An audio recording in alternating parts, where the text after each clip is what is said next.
And what a play by the second baseman. Oh, and he just beats out the throw, and now we have runners at first and second, still just one out. This one looks like it's going to be a fly out to center field. Runner stays at second, and that'll bring up Slithery Sneck. And Sneck striking out. 2 outs now. Christopher Brew, hot hitter. Brew, that'll drop for a base hit. This could... No, we got Voyagers up. Oh, that's right. And that's a strikeout for Stevenson. D'Alessio now. Oh, going for the steal, and he's safe. Menard getting the steal here, and that's to the gap in center, and this could score a run. Coming home in the throw, and he is safe. And that is an RBI single for D'Alessio. Shoe now.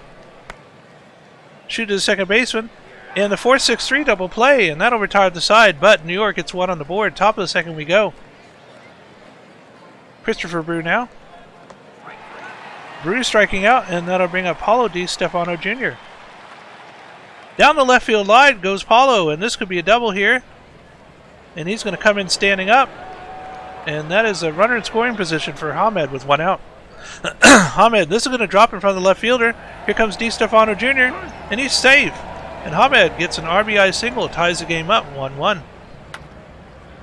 And here's a flyout to right center field. That one is caught. Runner still at first, 2 outs. And that's a strikeout from Beauregard looking, and that'll retire the side. Still 1-1. Voyagers up now. And this is a line drive to left field for hard and long. That'll bring up Grant Iridian. And fly out in foul territory left side, out number 2. And a strikeout for Slim, and that's a 1-2-3 inning. Top of the third now. New Orleans, top of their order. Johnny times 2 up again, and Johnny times 2 towering shot towards left field. And that one is caught at the warning track. This one's hit to the second baseman, and Cook gets thrown out, and now Richie Bonanza. Bonanza towards the gap on the left side, and this is going to be a double here for Richie. Runner in scoring position, 2 outs for Slithery Sneck. Sneck, and this is going to drop. This is probably going to be a run here. No, runner stays at third. Runners at the corners now for Christopher Brew. And the double steal. And with the fumble bumble. And they score a run with the fumble bumble. Fumble bumble. And that's going to drop for a base hit. And this is going to be another RBI here. And Christopher Brew, RBI. Now it is 3-1, Rougarou. And a strikeout here from Paulo Di Stefano Jr., who broke his cold streak last bat. And that'll retire the side now. Bottom of the third, Voyagers. Line drive to the second baseman for Dylan Hodge, and that'll bring up Eric Rivers. Rivers striking out. Top of the order now, R.J. Menard. And this one's in the gap, right side, and this is going to be a double. Runner in scoring position now for hot hitter Stevenson. Stevenson striking out, leaving a runner stranded, and that takes us to the top of the third inning. New Orleans up by 2. Man, I got to step up my game. It's on very fast. So do the Voyagers bats, down 2-0 in the series. Strikeout for Naz Hamed. Geronimo now. Geronimo with the grounder. Shortstop making the easy play. Nice play there. So 2 outs, no one on for Beauregard. Casey 15 and the ground out. So 3 up, 3 down for the Rue. And now the Voyagers. The Voyagers, D'Alessio, midseason acquired, flies out. Oh, and that's in the gap that hit the wall. Shu, who's with us tonight, gets a double. That helps for sure to get this comeback going. And a grounder for long and a ground out. So 2 outs for Iridian and a walk. And so 2 on 2 out for Slim Pazuzu. Strikeout. Nakamura dealing right now. So we'll go top of the 5th. Johnny. Happy birthday, Shu. I'm so mad about that. Cook. He's like, everyone's saying happy birthday every day. And that's a walk for Cook, a fly ball and a fly out for Bonanza. So 2 outs for Sneck. Oh, and that was it was cracked past the first baseman. And going for 2 is Sneck. Runner coming home. Huh? And he's safe. And Cook makes it all the way around Eldorian. So an With RBI. my 25 speed. For Snick. And so the Roogs are up 4-1 now. After that strikeout by Brew, now we can check out the Voyagers bats. Hodge with the ground out. Rivers with a grounder and a ground out, 2 outs for Menard, however you like saying it, and that's cracked. Having a night, that's 3 for 3. This time it's a standing double. Wow. 3 hits so far. Oh, and that's cracked in front of the right fielder. Will Menard come home? He'll try, and he's successful. It's 4-2 after the RBI by Stevenson. Strikeout by D'Alessio, so it's 4-2 now. My last inning coming up here. We'll go top of the 6th. Rougarou's in control with a chance to add to that lead. Close game on the scoreboard. Yeah, Raptors came back. They were down big, 4-0. Now they're up 6-5. That's a line out by DiStefano Jr. Oh, and an infield single for Hamed. I called him a singer. He's a batter. Oh, and that's a 4-6-3 double play by Geronimo. So here we go. My last half inning of this game will go Shu, Long, Iridian. Can the Voyagers continue this comeback? And that's a high fly ball for Shu, but that's a fly out. Having a good playoffs. Long, the DH. Long grounds out immediately to the first baseman. So Grant Iridian, that's high and deep. In left field warning track, that's a fly out at the warning track. So we'll go top of the 7th. Eldorian. Let's see if you can call a win for the Rougarous here. Well, let's see. So we got Beauregard up, and he taps one to the shortstop for an out there. We got ×2 coming up next, and he hits one to the first baseman for an easy out, and then Cook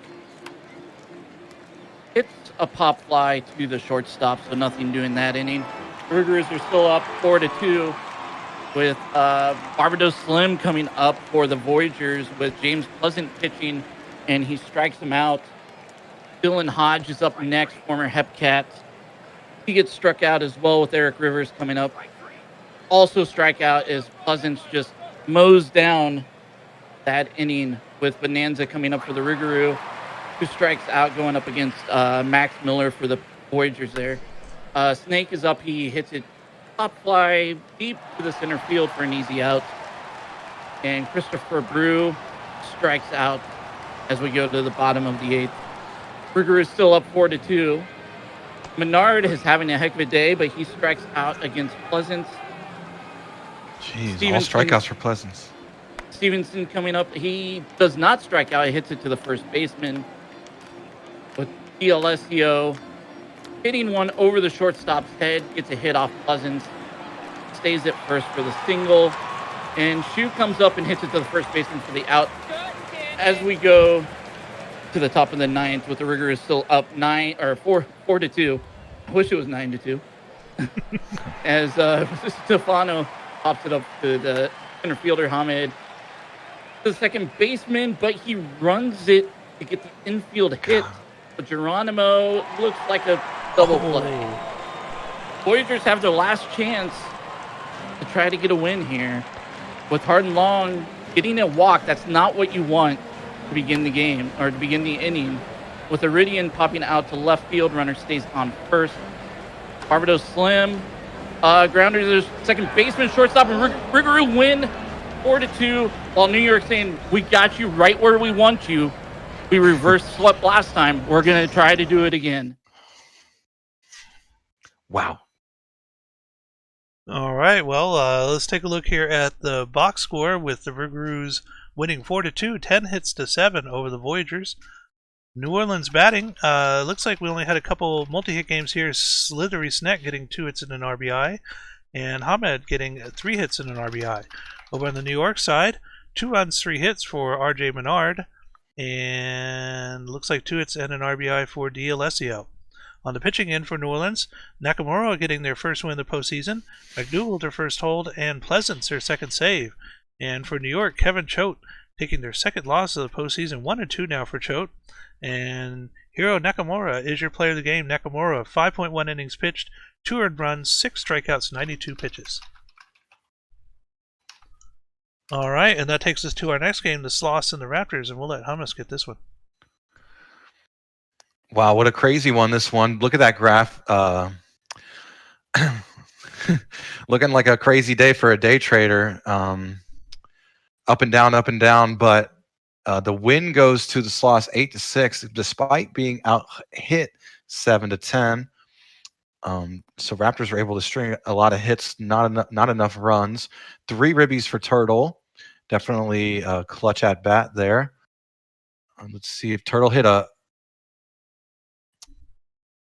couple homers, or no, first inning off 2 on 1 out, a 2-run homer. Yep, a 2-run homer. I don't know, I can't read that. But 2 for 3 for Dinkle. Nice game for Taco Shop. 3 walks for Stan Antonio. Good eye by Juosu. 4 ribbies for McDavitt. Not enough though. Pluto, two of his own ribbies. 2 for 4 for Jay Doctor, the hero of the last series. Lemieux gave up 5 in 3 innings, and White got the loss and a blown save after giving up 3 of his own runs. Rayner gave up 6. Wow, both starters got destroyed. Mambro with the win, Dugan with the hold, Windsor with the save.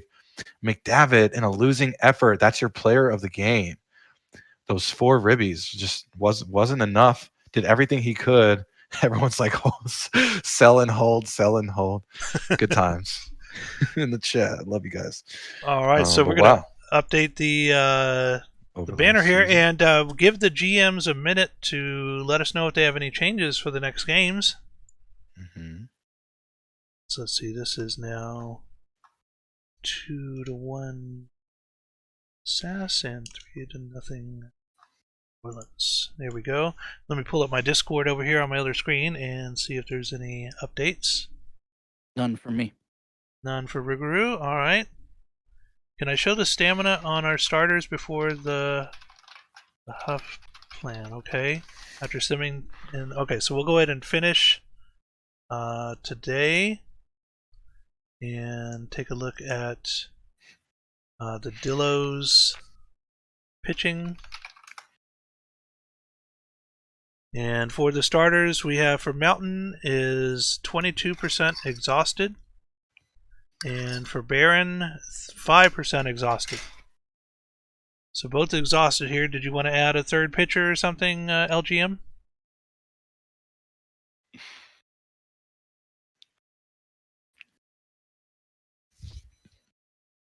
Okay, this is game 4 though, isn't it? Not game 5. Let me look at my thingy here.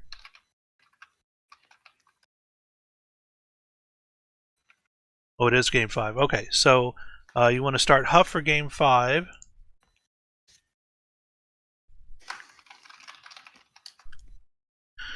And let's see here.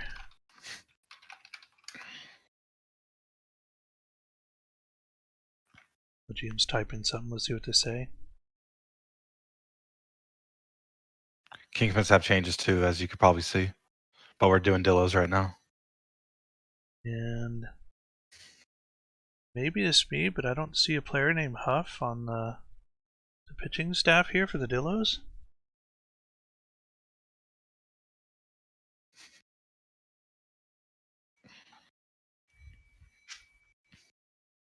He's on your reserve roster. That's why. Okay. So let's pull Huff over here. There they are. Pull him over here to the active roster. Roster moves are not allowed in the middle of a playoff series. Oh boy. Oh boy. Were they incorrectly on the reserve? No, that's a good question. They were on the reserve at the start of the series, and I cannot pull them over mid-series.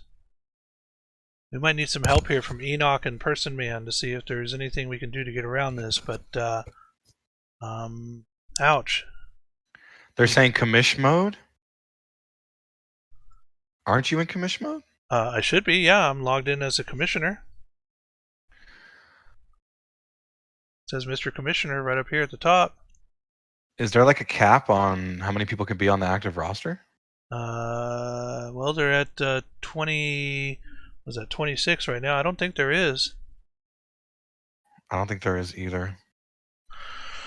Check Okay, let me check Sim Discord here, see if I can get anything from.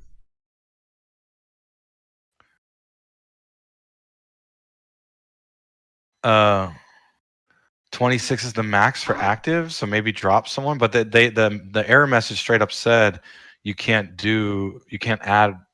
make changes on your active roster during the playoff series. So Right. Ouch. Enoch, are you in Sim Discord? Can you maybe offer some advice here? I mean, I think the game's gonna block us, but let me see.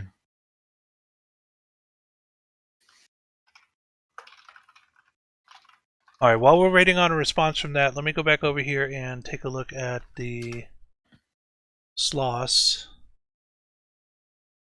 Try going into editor and choosing team there. Going into editor. Yeah, I have no idea where the editor is, Josu. You tell me where you're talking about?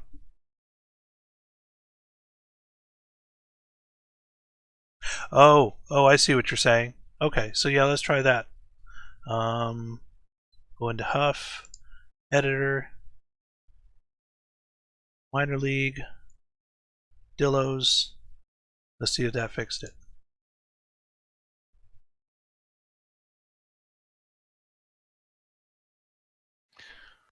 No, that does not allow us still to transfer them over.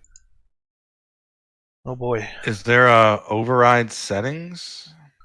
Oh, you got to hit enter, but you don't have to hit enter when you're doing drop down stuff in OTP. Okay, well I can try hitting enter and see what.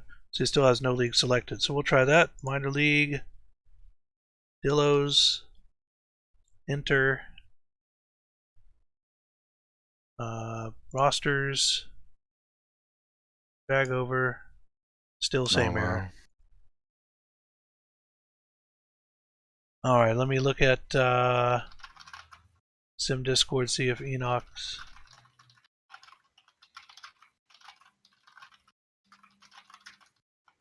I just see you typing. What an unfortunate event here for the Dillos. We're trying to see if we can figure out a way to get around this. Hope everybody bear with us here for a minute.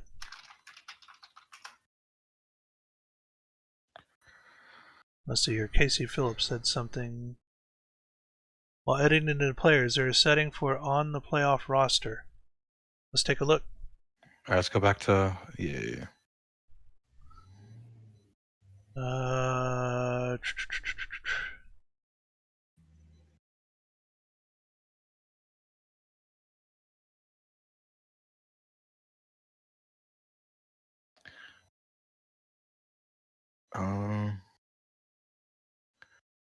Eligible for playoff roster?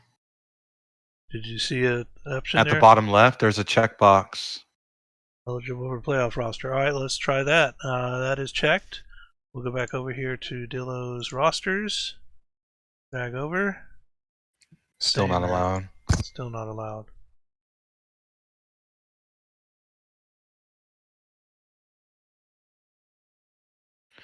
Yeah, I'm seeing Crazy Katy Cats in the override. Oh, so throw them in free agency instead of on the reserve roster?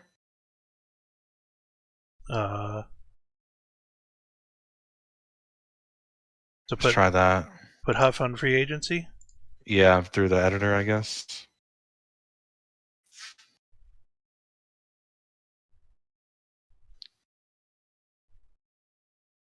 So now he's a free agent. Now try and switch him back over to Dillos again. Yeah. Let me hit enter here. I think they're just going to automatically throw him on the reserve roster, though. Oh, it worked. Dillos might have 27 players. Yep. There they are. Dang, shout to Leatherneck Mike. Woohoo.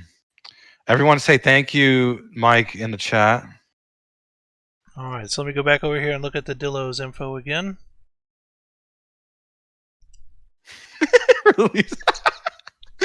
Trust me, and look, if this was season 13 and I had commish power back then, Beebs, I would definitely take that course of action, releasing all the Dillo players and then simming the series.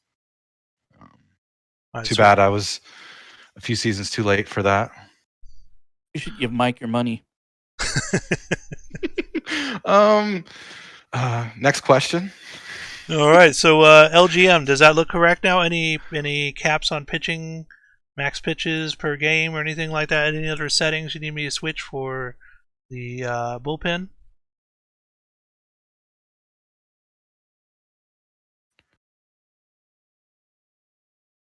Why are we shouting out Gurin? Did he have what did he do? Put him at 75. All right, 75 pitches.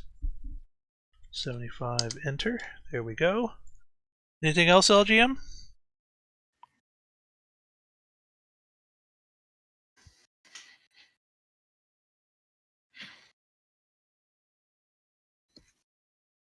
Oh.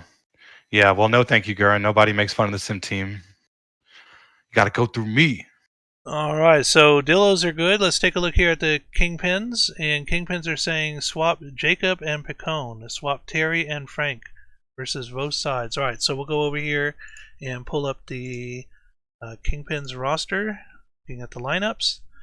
And they want to switch Jacob and Picone. So here's Picone, here's Jacob. Switched on one.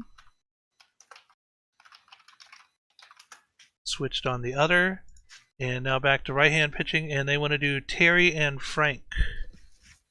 There's Frank, there's Terry. There's Frank, there's Terry. Alright, so both of those are done. Versus both sides, those are completed as well. And... Alright, so that looks like it's it for... Mountain is set as the starter. You got to change that. Oh, okay. Thank you very much. Let me fix that real quick. Ah, you're right. There we go. So Huff now is set as a starter with 75 pitches. Kingpins have made their changes. Any other changes, Moosey, you need me to do?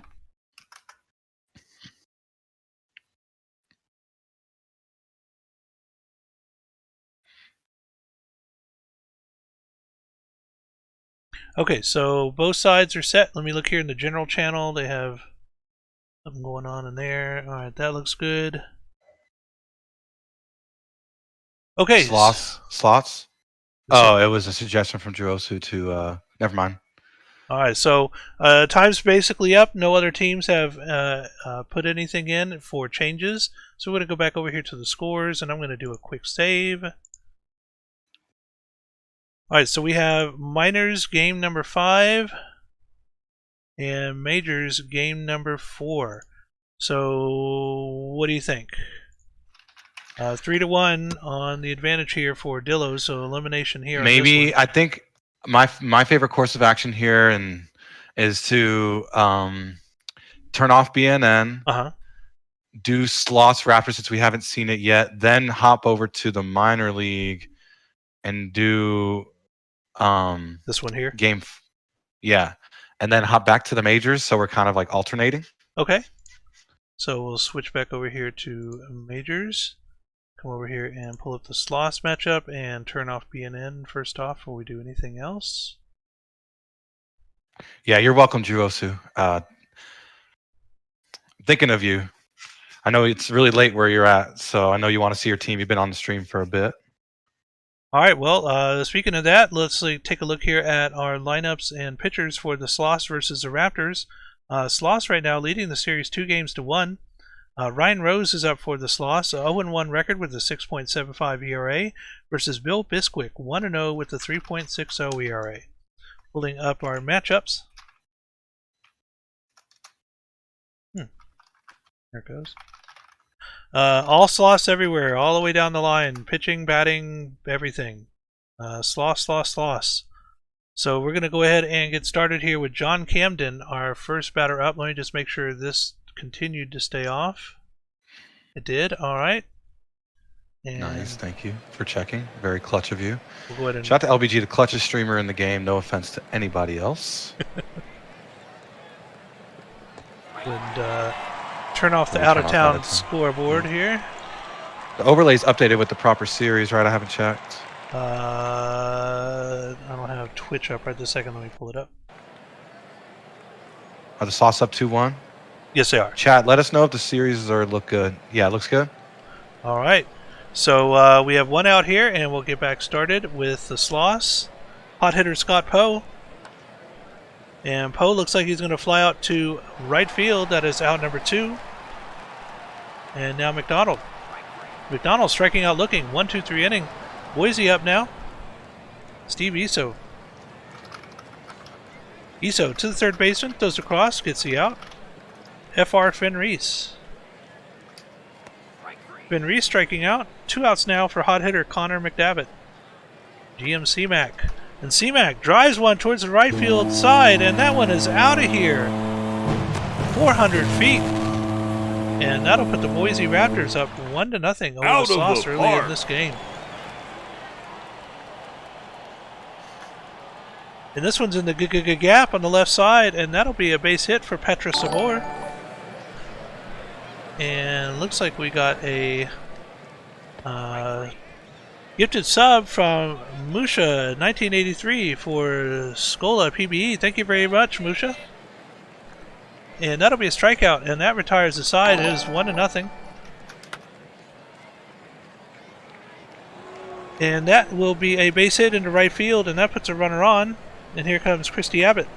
And what a diving play by the left fielder of the Boise Raptors, keeping that one from getting into extra bases. And this is a fly out to center field.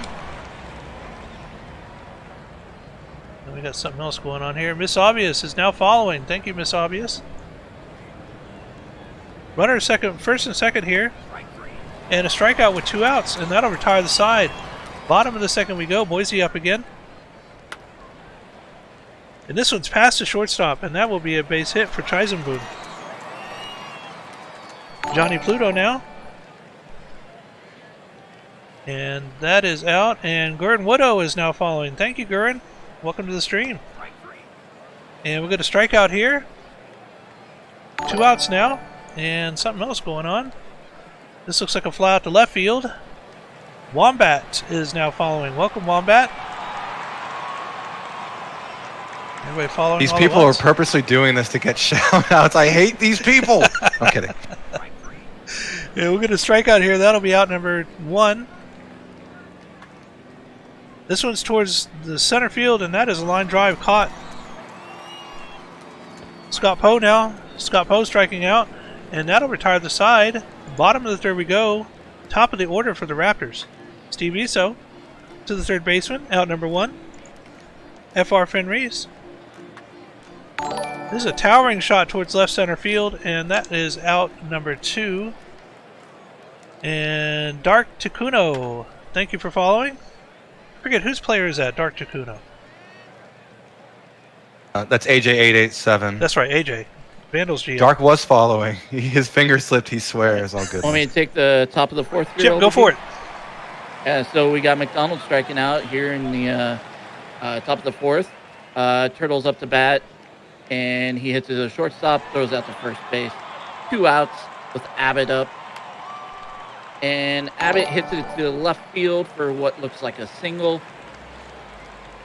Haywood Dinkle coming up, and he hits to the second baseman over to first. So San Antonio needs some offense here if they want to have a chance here against Boise. Gucci Boise's Necklace, thank you for the follow. Petra Sabor's up, hits a pop fly to center field for the first out. Jay Doctor hits one over to left field as he runs over and gets it for the second out.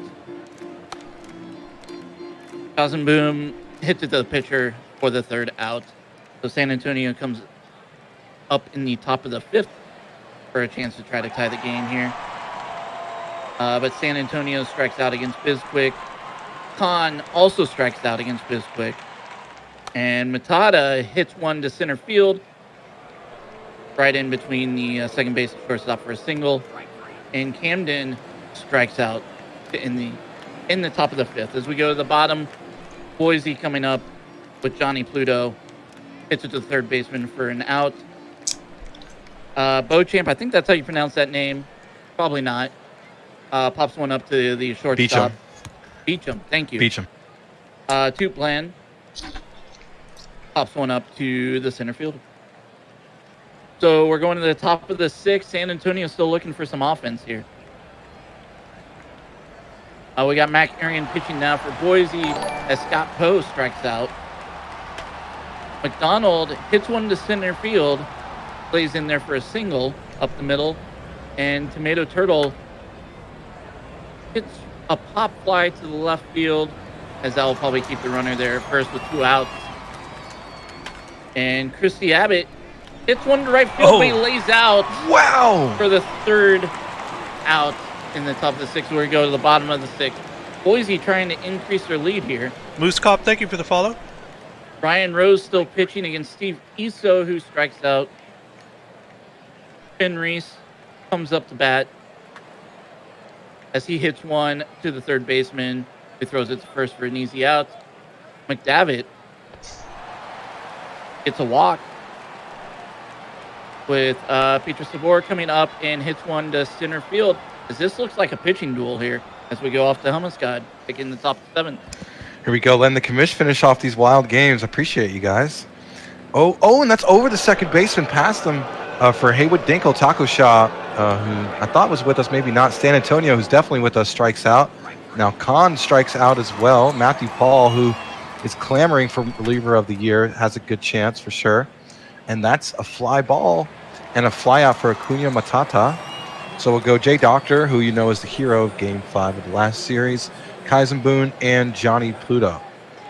Boise up 1-0 in this game. Oh, speaking of hero, Jay Doctor having a playoffs, jacking one 450 feet to left field. My goodness.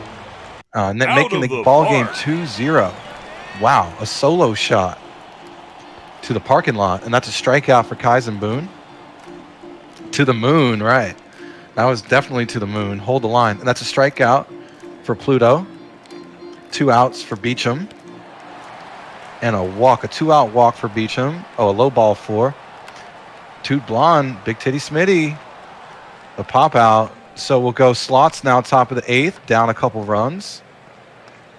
Fly ball and right. 91 viewers, weak sauce. That's out. Poe, grounder, shortstop makes the easy play. So 2 outs, no one on for Bobby McDonald. Strike 3. And that will end the top of the 8th. We'll go bottom of the 8th, Steve Iso. Pitching change. Pitching change now, Nolan Windsor. Oh, gives up a base hit. Swinging on 2-0. Nice single for Steve Iso. Finn Reese in the good gap that hit the wall. Will Steve Iso make it around third? He will. And he'll score a triple for FR Finn Reese. Wow. And now it's 3-0 Raptors. McDavitt drops one. It's 4-0 Raptors. McDavitt with the RBI single with no outs. Sabor drawing a walk. 95 viewers in the chat. Shout out. Jay Doctor. Oh, bunting. And the slow. And he's safe with the bunt. Bases, juices base for Kaizen Boone. And that will bring home a runner. The other runner stays. So we still got bases juice now for Johnny Pluto. Up 5-0. Still no outs. No outs either. Billy Greer now. Oh my God. And as the reliever, and that's going to be a couple runs. A 2 RBI single for Johnny Pluto. It's 7-0 Raptors. Nighthawk, thank you for the follow. Hopefully that's real and no one trolling. Beecham lining out to center field. A lot of trolls unfollowing and following to see their name across the screen. Got to respect it though. It's a strikeout though for Toot Blonde. So 2 outs for Steve Iso. And that's a base hit. Will the runner come home? And they will. Kaizen Boone scores the RBI by Steve Iso. It's 8-0, all Raptors in this one. And a ground out, but 6 runs were scored in the bottom of the 8th. Now the Slots have their work cut out for them here in the top of the 9th. Wow. And triple digits in the viewership. Good work, y'all. Tomato Turtle. Woo. Turtle dropping one in for a single. Hey, we've seen crazier. Actually, I don't know if we've seen crazier than this. Ooh, Christy Abbott. That's an infield single. I think they'll score it as such. They did. Still no errors. Dinkle grounder.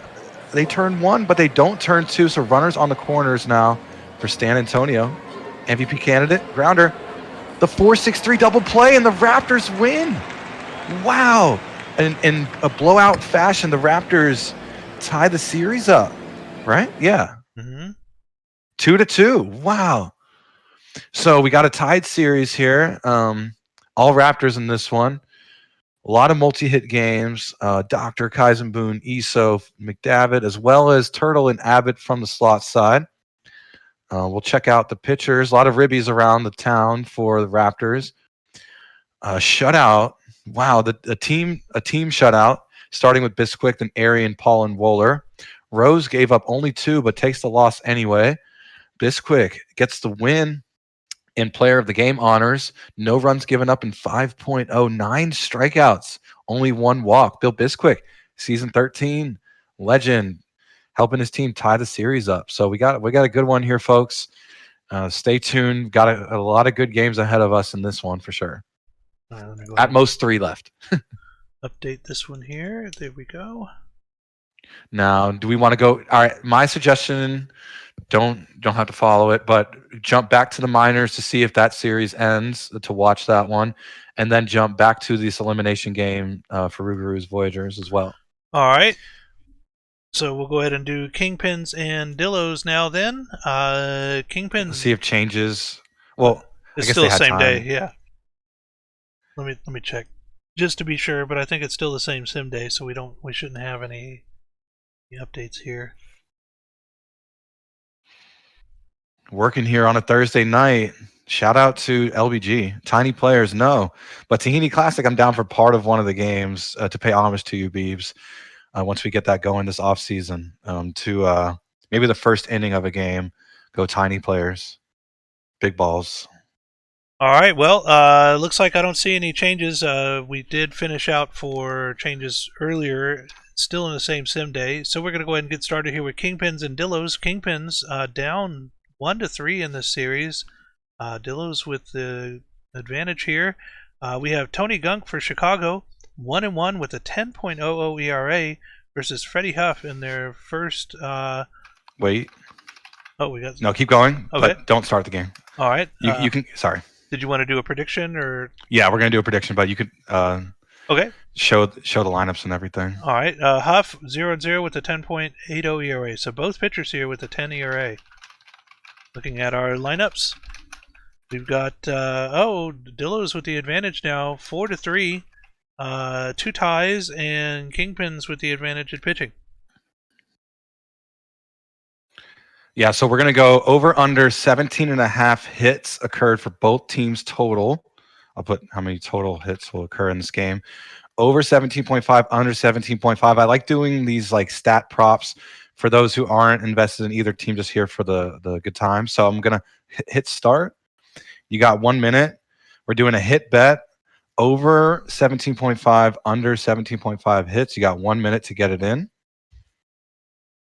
And if you're correct, you get more channel points. We're working on getting channel points as a reward to unlock for league money. That's probably an off-season project.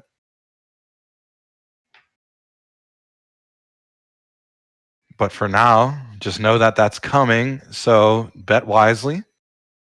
Holy moly, 45,000. Well, it's definitely leaning on the over with that big bet.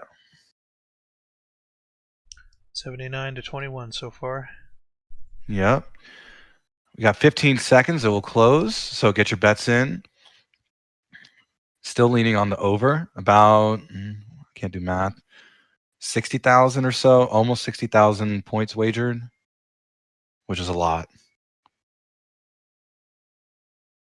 And here we go. Over is the winner. 17.5 hits.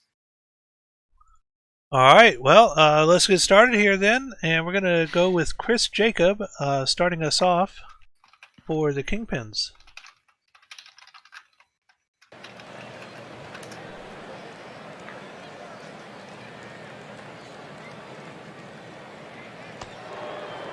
And we'll get a walk here to start us off. Jacob going to first. Crowbar Theek's up now. And Theek, that'll drop into center field. That is a base hit. Runners at the corners. Pacone now. Pacone past the shortstop, and that'll be an RBI. Pacone getting an RBI single or 2 runners on, still no outs. Big Chungus. Chungus towering shot towards left field. Runner does not tag. Still 2 on for Scary Terry, hot hitter. And look at the runner at first and the runner second. And that is a double play, and that'll retire the side, but Chicago gets 1 on the board. Dillos chance. And Dillos will take a walk here to start us off. Kirk Swerve getting on base, and now Dan King. Dan King and another walk. 2 walks so far. Chess Sims up. 3 walks in a row, and now juices are based for cleanup hitter Steve Rogers. Rogers, this is going to be a fly to center. Is the runner going to tag? No, they do not tag. Runner stays at third. And this is drilled. Oh, what a diving catch by the center fielder. Runner tags and comes home. And they tie the game up. 2 outs now. 2 on. And here we go. Winters. Towering shot, and that is going to be a 3-run home run. And that puts the Dillos up 4-1 now. Out of the home run of the park. playoff. Wow. Well, they're on the good chance here to get the over. And that one is thrown out by the shortstop, and that'll retire the side. But Dillos get a 4-1 rally in the bottom of the first. Kingpins now, Jimenez. Do the gap on the right side, down the line, and that's going to be a base hit. Alex Frank, and that's a line out to the left fielder, out number 1. Pork chop sandwiches, and they get the runner second, but not at first. 2 outs. Gray to the shortstop, gets to play at second. That'll retire the side, leaving the runner stranded. And now we move to the bottom of the second, still 4-1. This one's hit to the second baseman, and that is out number 1. Bottom of the order now for the Dillos. Knight striking out, and now we move back to Kirk Swerve at the top. Swerve, towering shot towards left center field, and that is caught by the center fielder. And that retires the side now to the top of the third, top of the order for the Kingpins. Chris Jacob. Jacob striking out. And this is going to be an infield flyout, out number 2. Cotton Candy. Picone over the second baseman's head, and that'll be a base hit with 2 outs. Big Chungus to the shortstop, gets to play. No, they did not. They did get to play. Okay. It looked like he threw it there for a second. That'll retire the side. Bottom of the third now, and we already get a pitching change from the Kingpins here. Matt Prasivka, and that'll be a strikeout for Matt. This one's drilled towards the right side, but does not have the distance and is caught for out number 2. To the second baseman, and that's a 1-2-3 inning, and we now move to the top of the third with Eldorian. Dillo's up 4-1. Little did we know that the reason why Texas is under all the snow is because Winters is tearing it up in Amarillo right now. Scary Terry pops it over to second baseman, gets out at first. Jimenez hits it to the left fielder for a single. Drops right in front of the left fielder. Frank strikes out with a runner still on first. And Pork Chop Sandwiches rounds out to the first baseman as the Armadillos comes up. Cowboy up the bat, and he hits a pop fly to the right fielder for the first out at the bottom of the fourth. Winters, who's been tearing it up all playoffs, hits one to get caught by the first baseman there. And Campbell pops one out to the right field as the Kingpins come up in the top of the fifth to try to catch up here and try to extend this series a little bit. As Gray hits it single out to right field. And we go back to the top of the lineup with Jacob hitting it to the shortstop. Does not get the double play, though. Crowbar Theeks also hops to the shortstop, but we got an error on the top of the second base there. And Picone hits a single up the middle, and we get a score there to make it 4-2.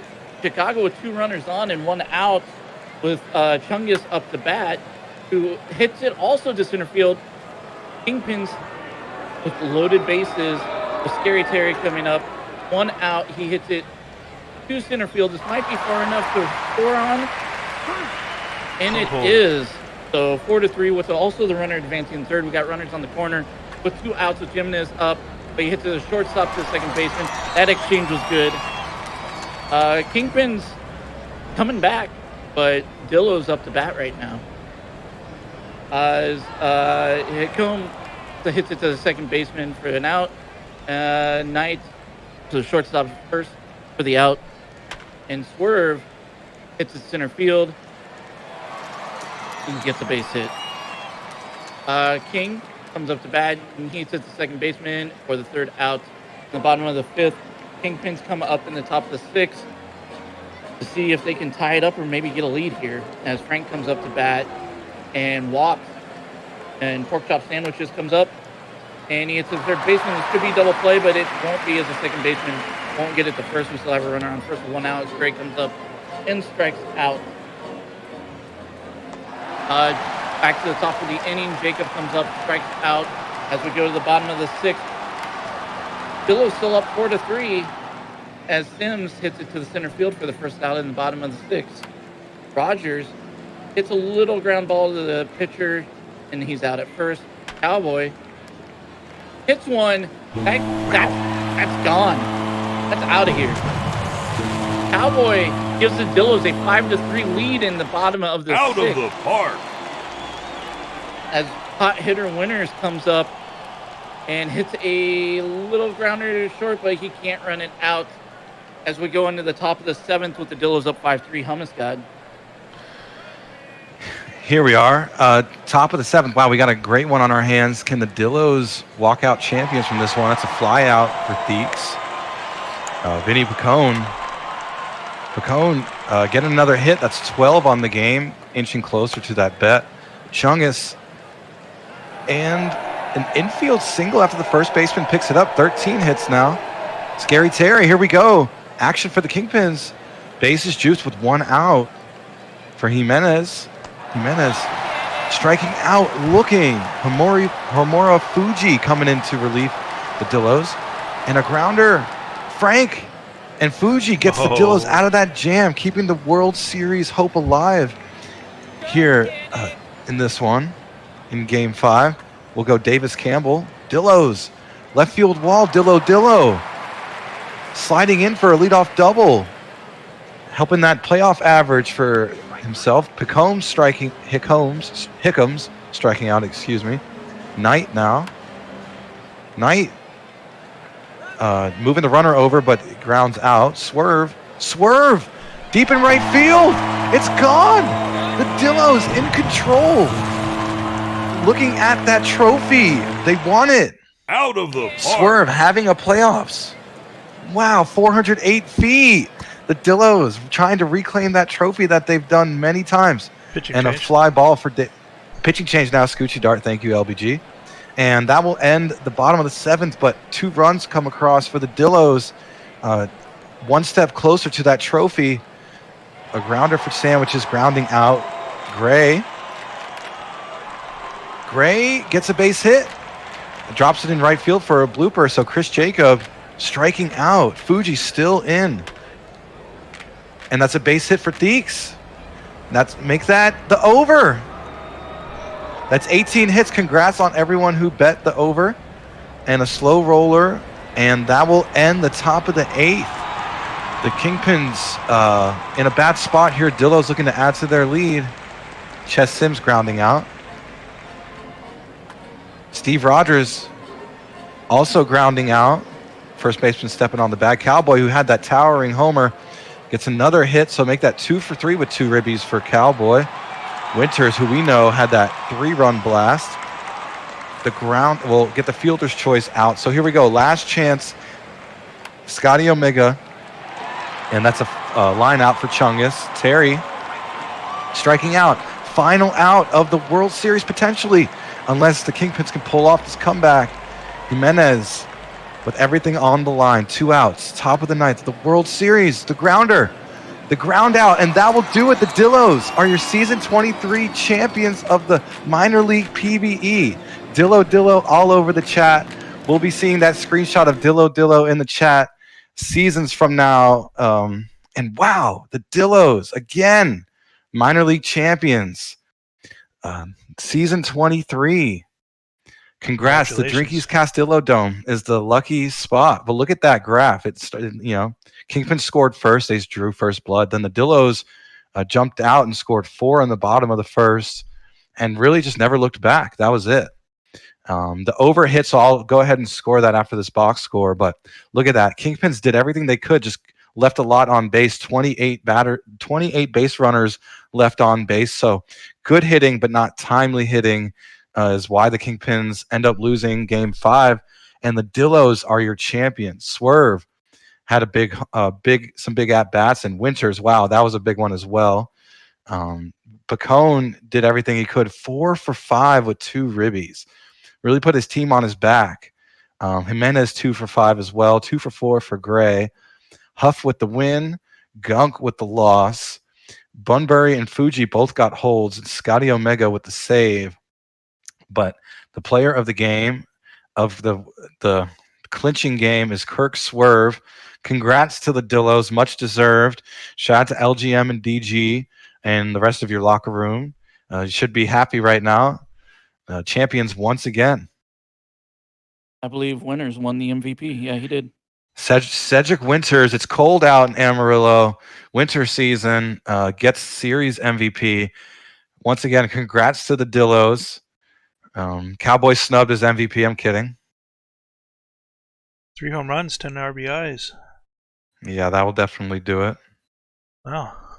All right, well. I think for the playoffs, he had 6 and 18. Wow. Look at the slugging in the series, 714. Just pretty much destroying everyone except Scary Terry, who hit 700 slugging. But, man, what a series. What a series, absolutely. All right, well, that finishes off Game 2 for today. And let me go ahead and update I guess you could just put Dillos champions. Congrats.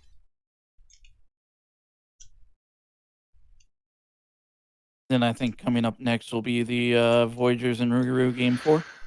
Yeah, with a chance to punch their own ticket, the Rougarous into the World Series for the first time. They got their first playoff win in this series. Now trying to completely break that glass ceiling and shatter it and go all the way to the World Series after getting their first playoff win. So.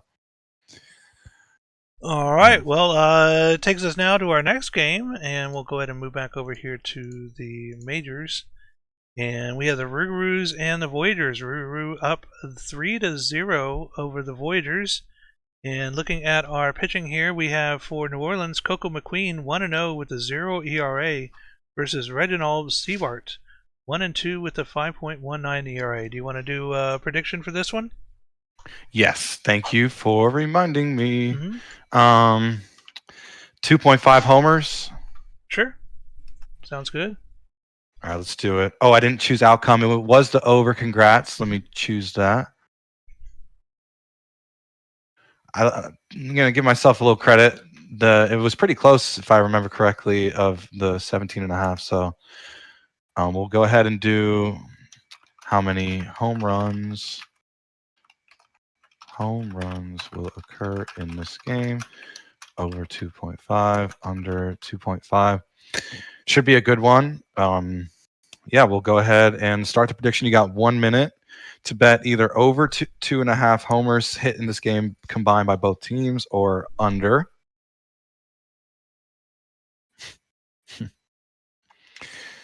Void Boys looking to reverse sweep again after they did it in the wild card round. That was crazy. Pretty intense. Yeah. That's making me nervous. I feel like playing in that first round and coming in against a team with a bye, being down 3-0, I feel like it's literal backs against the wall. Yeah. This is as tough as it will get ever for a baseball team. Is down 3-0 after hobbling in, barely skating by the last series. So it definitely, Rougarous have a lot of betting odds in this game for sure. But we're betting on homers hit, stat props. Gotta love it when Vegas goes stat props.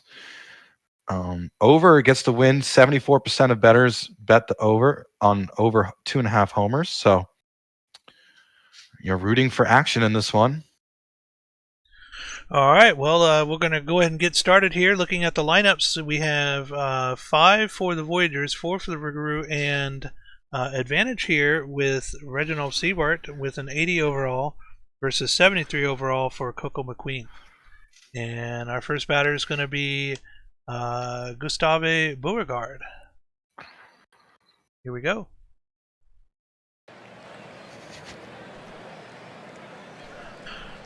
Rougarou up first.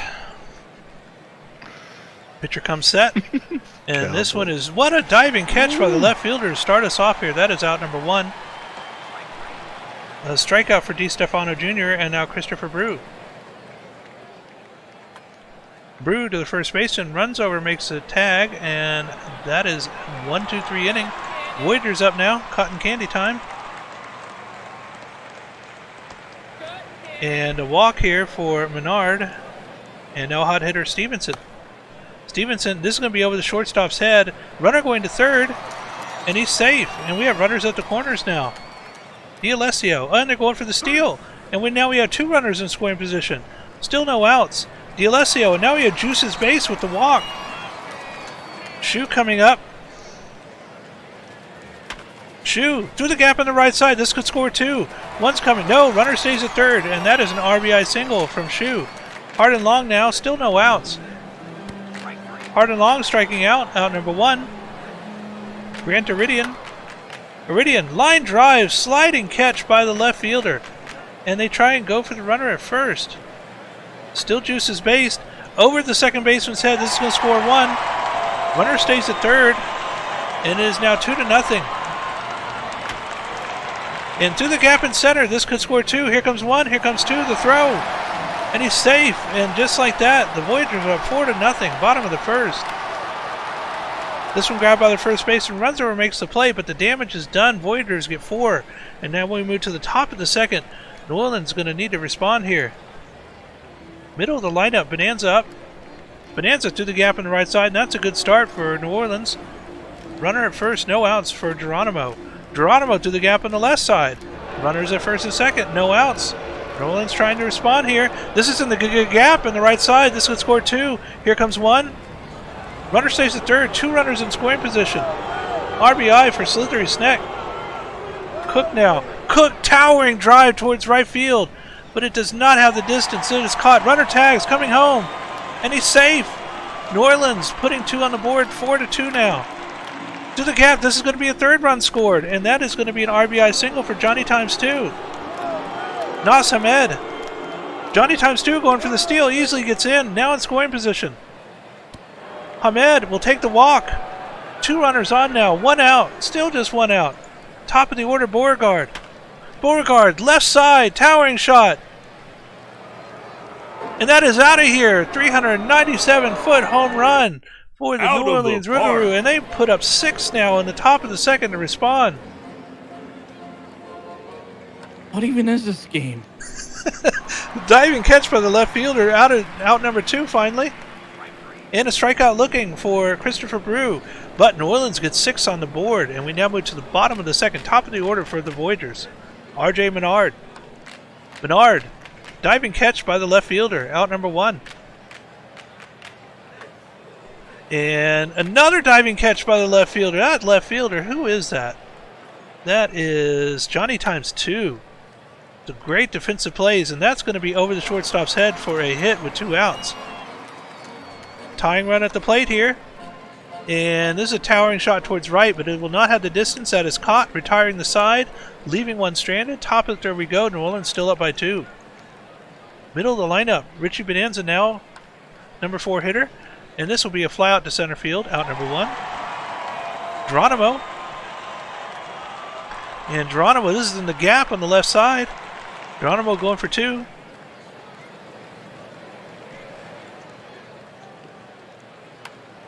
Tapper towards the third baseman. Does not have a play, and now we have runners at the corners with 1 out. Hit to the first baseman, and they get the double play.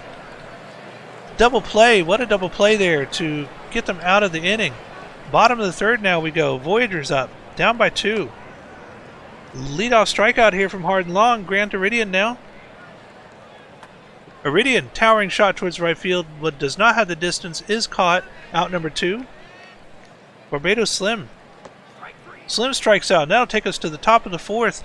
Up by 2 are the New Orleans Rougarou as we go to Hummuscott. Here we go. Rug's up to bat. We got Johnny, my mentor. Oh, and that's a line out to the left fielder, Naz Hamed, having a freaking playoffs. Wow. Having a series, I guess, because the first series. Strikes out looking, though. Beauregard, see ya. That was fresh off the bat.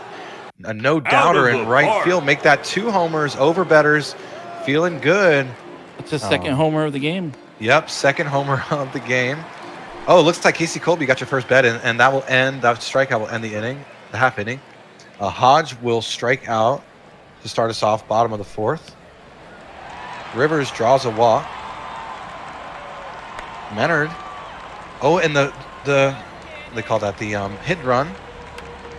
Moves the runner to second, but that will end the inning with a ground out by Stevenson. First baseman stepping on the bag. We'll go top of the 5th. Brew, and there it is. Good gap. Good gone.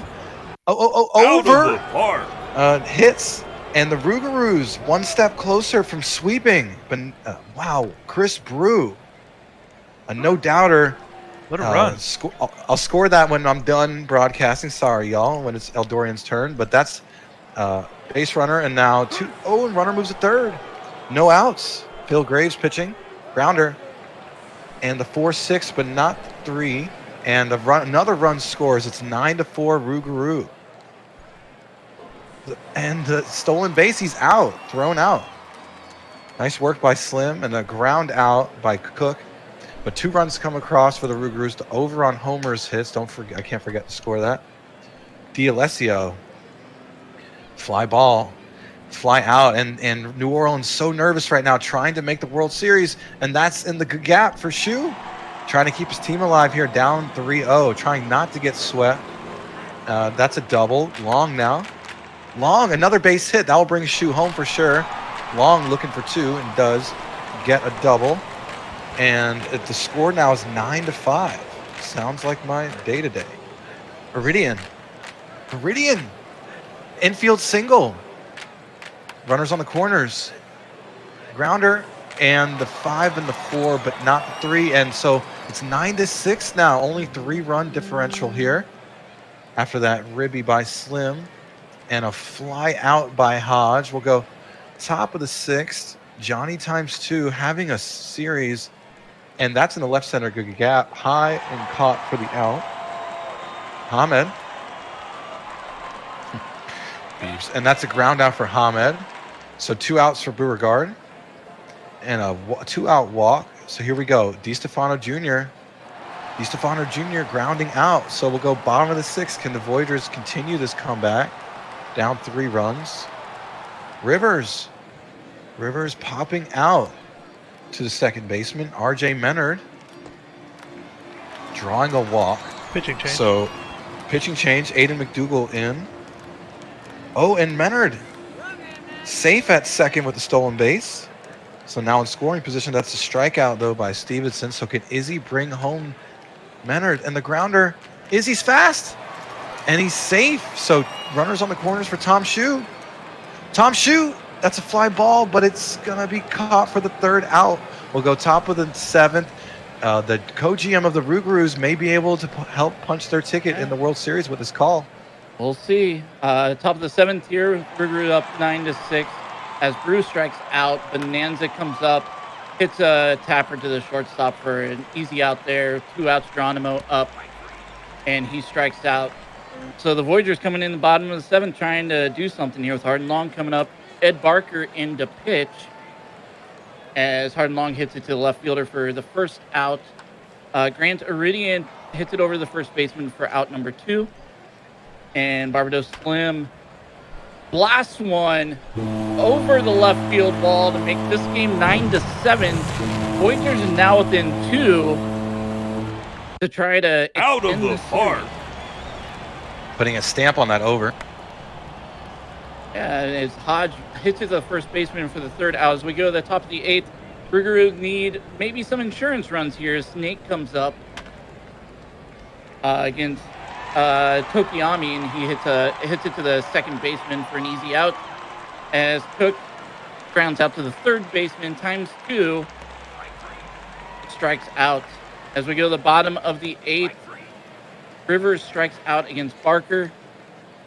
RJ Menard hits one to center field, but it doesn't look long enough, and it's not for out number 2. As Stevenson hits to the shortstop, the first base. New Orleans comes up in the top of the 9th. try to extend this lead a bit. Ahmed hits it to the left field for an easy out. Beauregard, who's had a heck of a game, strikes out. And DiStefano Jr. strikes out. Last chance for the Voyagers here. As D'Alessio strikes out against Barker, they're 2 outs away from extending this as Jackson DeMarco comes in against Tom Shue, and Shue grounds out to the first baseman. We're down to 1 out with Hardin Long up to bat as he hits one past the second baseman to extend this. Runners on first, tying run at the plate. Grant Iridian strikes out, and the Rougarou go to their first World Series, sweeping the Voyagers. Congratulations. Wow, I did not expect this at all. I thought the Voyagers, I was so nervous about the Voyagers. Wow. All right, well, you want to do the box score? Feels good. Yeah, just let me settle down for a Sure, minute no here, problem. Calm down. That a game breath. was crazy. I mean, It sure was. New York took a 4-0 lead as the Rougarou came back in the second inning and put up 6 and then never looked back. Looking at everything here, looks like Beauregard was the player of the game for certain. He had 2 of those home runs, 2 hits, 4 RBIs. And Bonanza had a 2-hit game. Geronimo had a 3-hit game. Snake had a 2-hit game, 2 RBIs. On the New York side here, Shue had a 2-hit game. Hardin Long with 2-hit game, and Barbados Slim with 2-hit game, 3 RBIs. And it looks like my player J.R. Cook was named MVP for the series, which I feel pretty good about. Nice. Coco McQueen could not get it done in this game, putting up 5 innings, 6 runs, but his offense bailed him out and his bullpen bailed him out as McDougal with the hold there, giving up no earned runs. Barker comes in for 2.1 innings, gives up 1 run, and Jackson DeMarco gets the save and closes the game out to send the Rougarou to their first ever World Series with their chance to tie Cancun for the fastest expansion team to win it all. And Beauregard with the player of the game there. All right, well, let's take a look at the series info here for this one. And so I need to go over here to this one. J.R. Cook, series MVP. Congratulations. Thank you. All right, well, so we have the Dillos winning the Minors World Series. We have the Rougarou moving on to the Majors World Series. And that'll finish us off for today. So that only leaves the Raptors and the Sloths. And I'm going to give the Raptors and the Sloths a minute to go ahead and let us know of any changes that they need to do for their lineups. And before we do anything else, I need to come over here and switch the... Who was the series MVP? J.R. Cook. Oh, sorry, I missed that. I was too busy copy pasting the Cowboy copy pasta.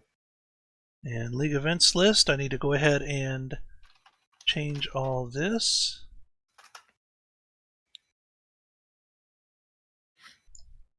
And we need to move all these to December.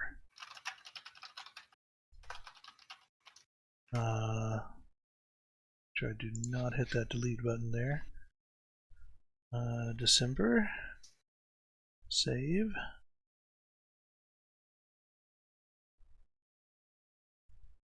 December. Save.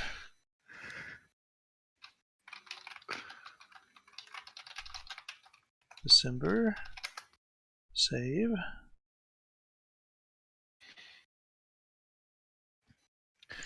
Yeah, great suggestion by the GM of the Sloths to, oh yeah, good idea, pushing back the minor league rewards so we don't break the game. But great suggestion by the GM of the Sloths / head of the Hall of Fame team, expansion committee, and one of the best members in league history. Had an idea of just showing the rest of the Raptors Sloths games. I think that's a good idea. Sure, we can do that. All right, so we're going to come back down here to the scores, and let me look in the Discord real quick, see if we have any changes from either of the teams.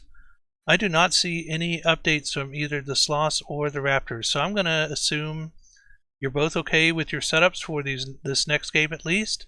I'll give you about 15-20 more seconds to respond. C-Mac and Josu, do you have any changes you want to do to either one of your teams?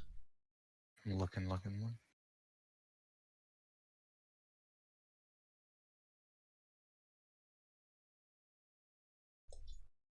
All good for the Sloss. All right. Well, C-Mac. Poe is here.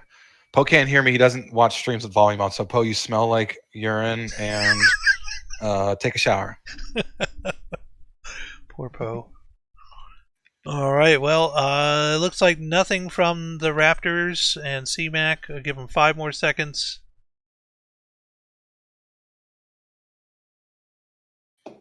All right. So we're going to go ahead and move on to our next game here. Series is tied at 2.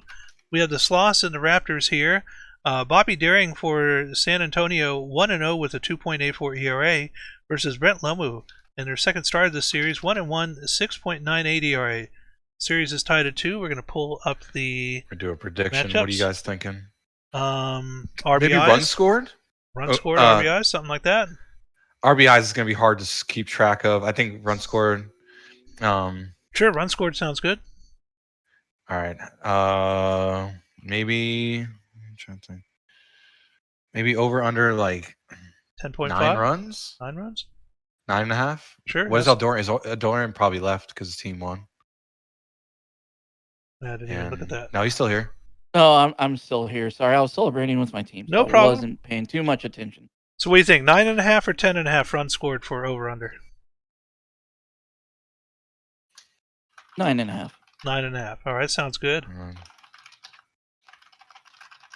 right, let's do it. Over. All right, we'll go over 9.5. Let me update my. All righty, run scored 9.5. Combined between both teams. Prediction starting now. You got 1 minute. Viewership drop. Looked like pretty much all of the viewers were Rougarou viewers and Dillo's viewers.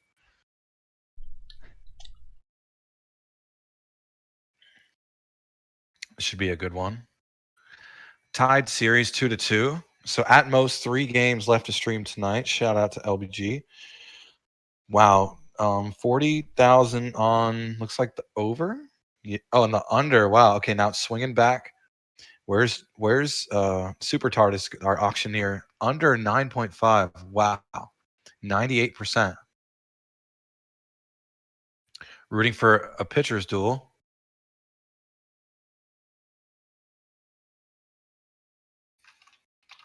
Oh, big bet on over. Yeah, over. Got some bets now. Over 70,000 in the pool right now. 2 seconds, 1 second. 75,346 points. Leaning towards, looks like the under. All right. Yeah, 58%. So here we go. So I guess we're going to have to check the box score at the end because a run could score from an error or something like that. True. I'm saying runs scored total, even if they were off of errors, not earned runs. I got you. Runs yeah, scored. regular runs. Yeah. All right, no problem. All right, well, again, Sloss all the way down the board here in the matchups. We have 80 for Bobby Daring and 66 for Andrew Lucas. So we're going to get started here. Game number 5, and John Camden is going to be our first batter. Let me just check one last time on Discord, see if somebody did some sort of late thing. They did not. All right, so John Camden's going to get us started here. Game number 5.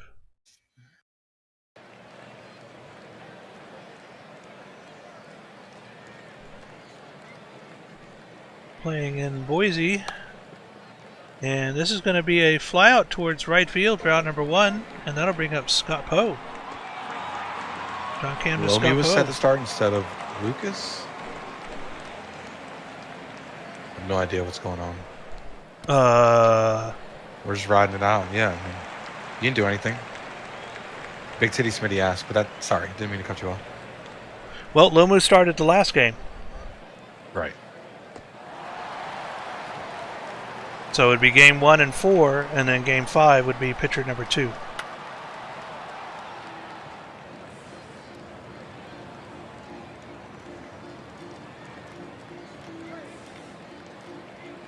I mean, we didn't change anything. I didn't change anything. The only thing I changed for the Raptors was putting Lomu as the first starter. which was talked about with CMAC because we looked at the tiredness at the start of the game 1. You're fine, LBG. Don't listen to chat. Chat's wrong. Wrong. Wrong. All right, well, let's see here. We're now in the second inning, still 0-0, no hits. And we get a strikeout here. And this will be hit towards the first baseman, out number 1. To the pitcher, bobbles that. Does not get the air, though. It's an infield single. And that's a 4-6-3 double play there to retire the side.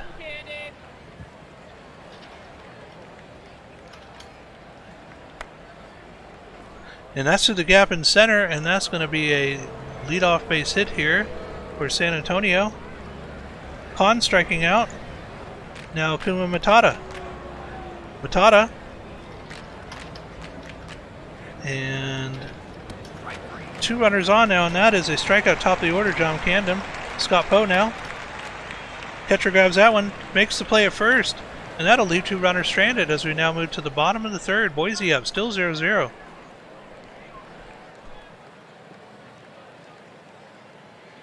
And that is a flyout for out number 1. This one's hit to third baseman, out number 2. And that is a flyout towards left field, still 0-0. Eldorian, you want to take the next one? Yeah. All so right. we got a 0-0 game, 1 hit. We got a pitcher's duel on our hands here as Bobby McDonald comes up and hits one right up the middle for single. Tomato Turtle up to bat next, and he hits one pop fly to center field for the first out of the game, leaving the runner still at first. Christy Abbott hits a weird thing to the catcher there for the second out, and Haywood Dinkle hits one to right field, and he's safe at third. We got runners on the corner. San Antonio pops out though to end the inning. Still got 0-0 for this game. That's very important.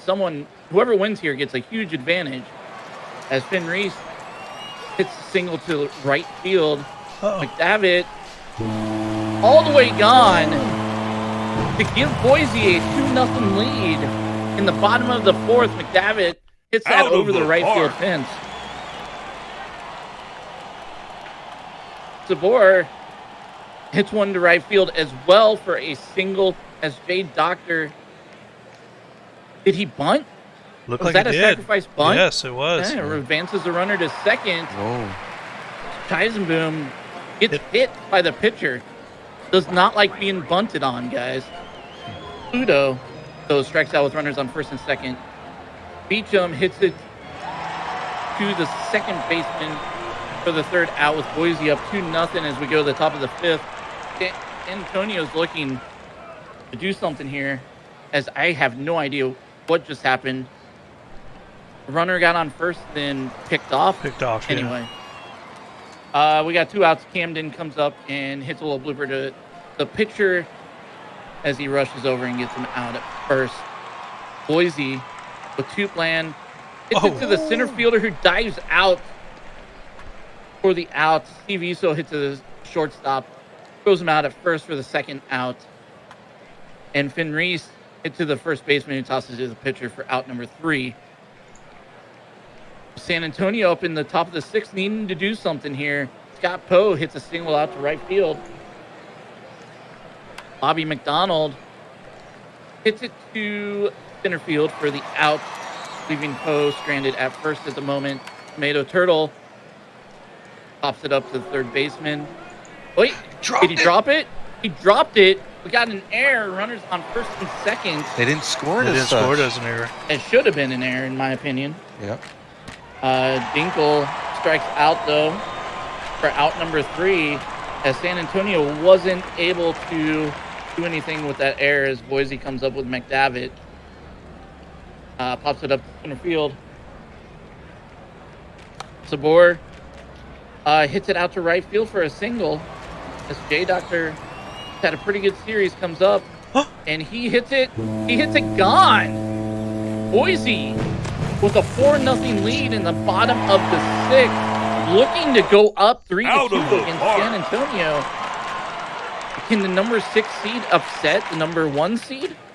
Boom with a walk. Pluto hits his shortstop for first base. Pitching As we change. go to the top of the 7th. Oh, sorry. There's 2 outs here. Pitching change. As Beecham pops it up to right field. Now we go to the top of the 7th with Boise leading 4-0. Hummuscott.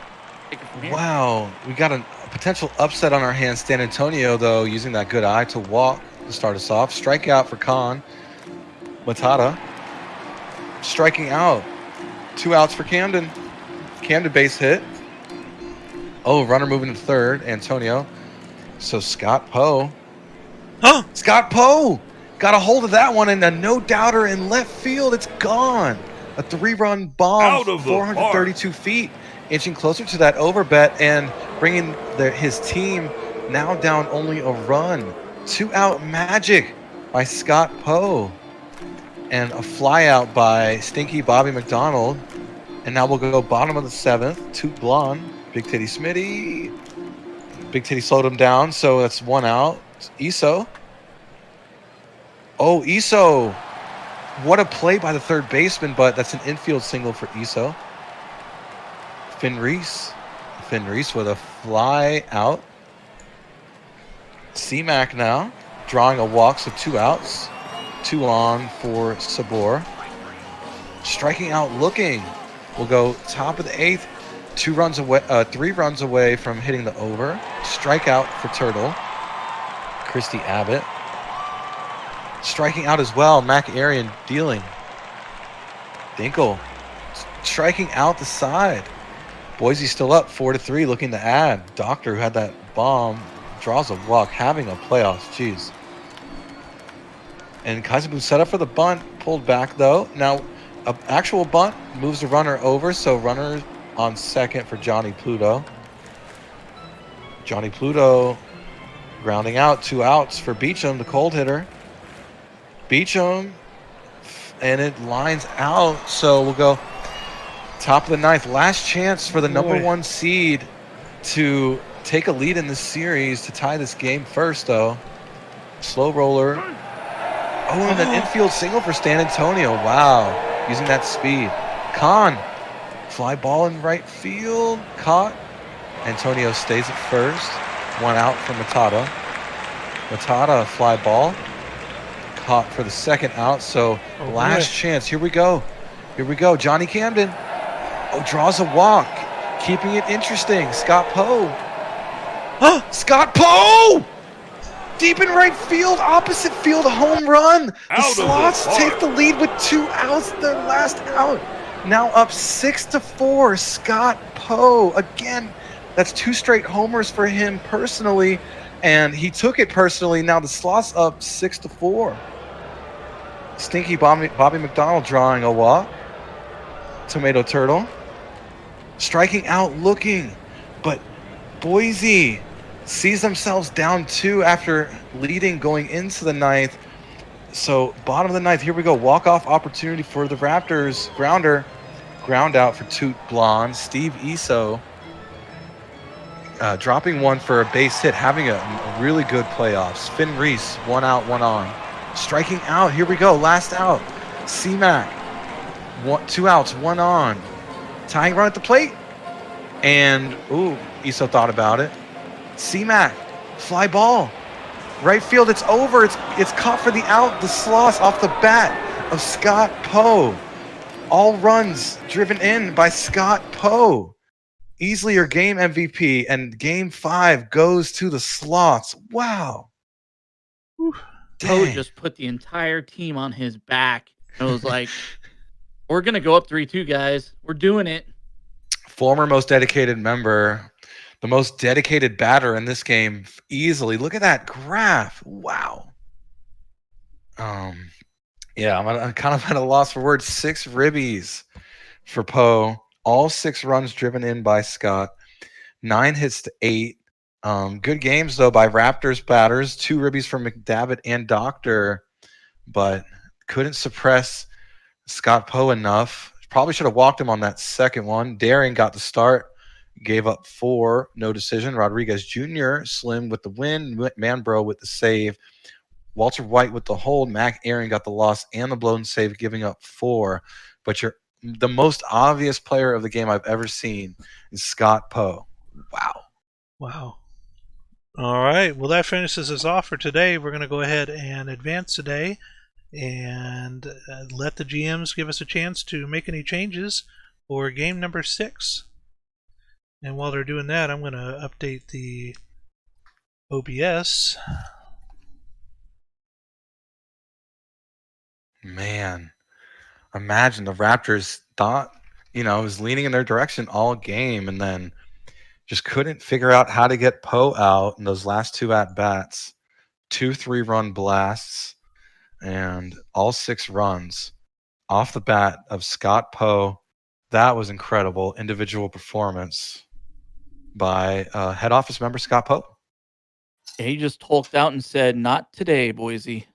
Not today." All right, so I just got a message from CMAC. So we're going to take a look at the pitching here for Boise, because all I did was change the pitcher. The order. I did not change the lineup. Let's take a look at pitching here. So we had Lomu, Lucas, and Bisquick. Let me go ahead and pull up their lineup card and take a look at that.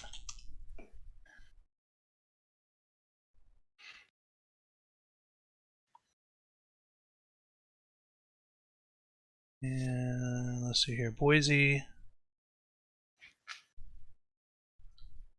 And that's what I have here for the first 3 pitchers. I have Lomu, Lucas, and Bisquick. So they are all in the correct order. The only difference was that Lomu started game 1, but the other pitchers were still in the correct order playing their other matches. So I'm not sure what was changed. CMAC, can you give me some sort of indication?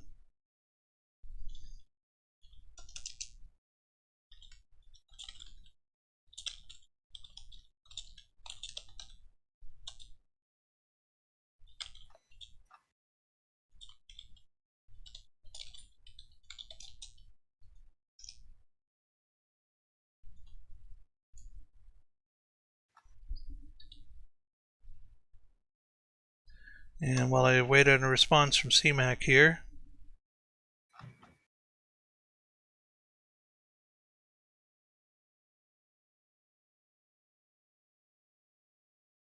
Yeah, it does line up with the order. Good call by Nate. Lemieux game 1, Lucas game 2, Bisquick game 3, Lemieux game 4, Lucas game 5. So I don't know. Let's go in and look at the scores here and look at the starting off with. Okay, so here was game number 1, and looking at the box score. Yeah, Lemieux got the start. He got the win. Lemieux got the start, and we'll move on to game number 2. And Lucas is there, game number 2. Move on to game number 3, and this should be Bisquick. Huh. Interesting. That is weird. The lineups are correct, and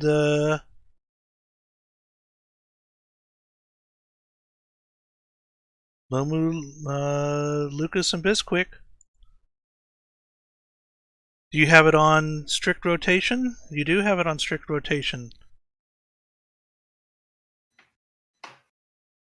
That is really weird, CMAC. Nothing was changed. Oh, did Bisquick end up getting used in relief in one of those games? Check that. Good call by Colby. Or did Lemieux? Let's see. Let me go back and take a look here. I don't see him. I don't see any starters there. Let me go back in the previous game. Yeah, good call. No. No. And we haven't made any changes to the lineup since the series has started. If we go back and we look at the Raptors pitching. So we're on game 6 now. So it should have been Lomu, Lucas, Bisquick, Lomu, Lucas, and then now Bisquick. But for some reason, Lomu played in, was it game number 3?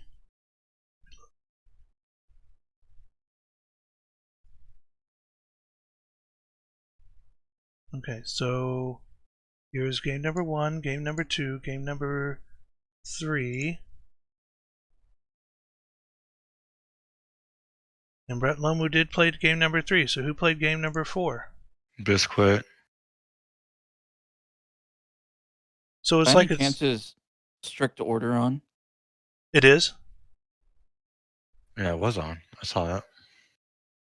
So if Lomu was set for number 1 pitcher, and we went 1, 2, 3, 1, 2, 3, it should have been Bisquick pitching in game number 3, but it was not.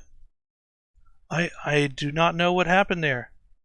That is. I mean, we've been watching you. You didn't do anything. I didn't. These are the settings. Yeah. And it was the settings. Lomu was set to pitch game number 1, and it is the correct order as it is in the lineup card.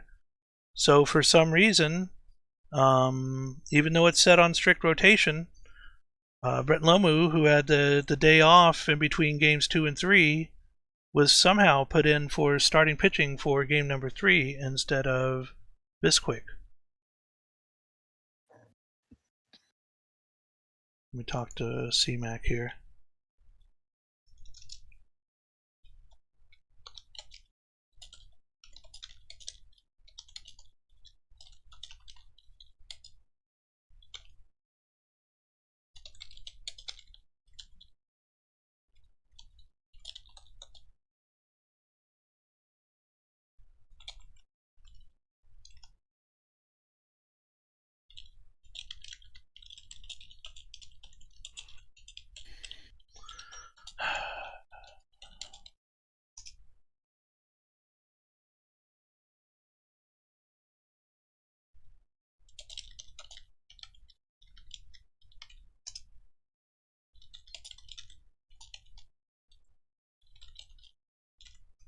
Oh yeah, they're saying advance to game day. Okay. I thought we were already there, but I'll pull it up. Let's see if we are. Check today's date.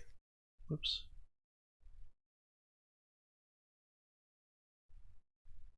Okay, so I do need to advance a day.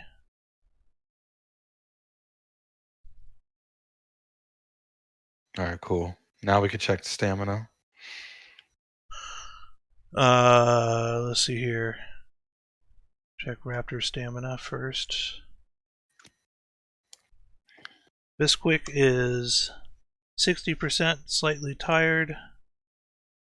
Let's see what is going on here. Okay, so Bisquick is loaded up as game number 6. Lomu is 100%. Lucas is 27%. And what's Bisquick at? Bisquick is at 60%. 60. So I would think. So I'm assuming they want Lomu to start as next starter.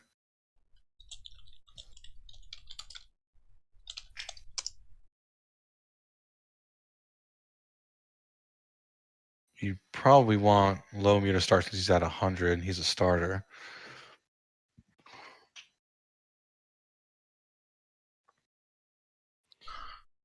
But I've never been a GM, nor do I ever want to, so don't take my word for it.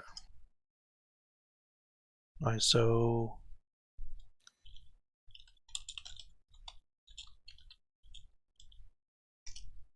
Oh, Mr. GM, please. Please don't start that campaign.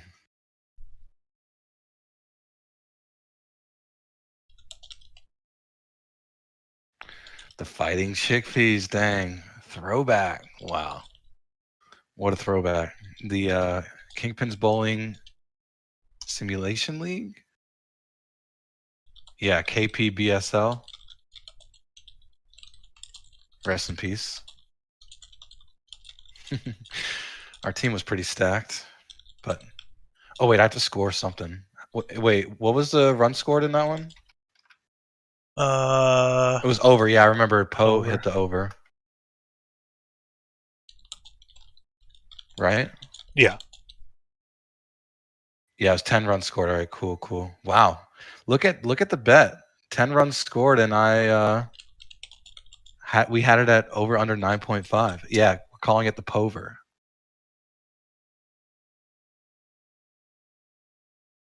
Congrats to those overbetters, the underdogs in that one, the Lone Wolves. Man, what a game! Wow.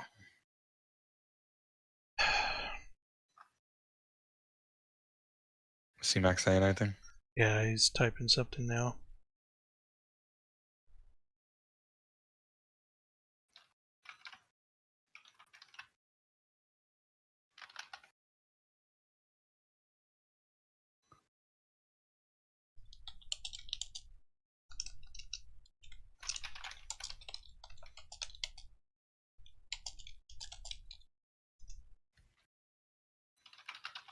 Okay, so he's saying go ahead and set Lomu to start for this game here.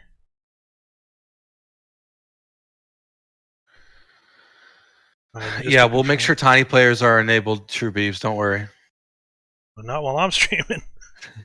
No, I'm kidding. I was trying to get his hopes up for no reason. Oh.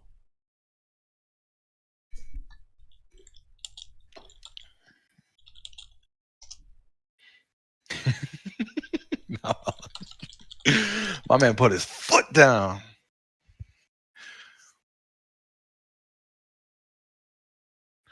Lemieux is cold, yeah, because he played a game he probably shouldn't have, but the sim made him play.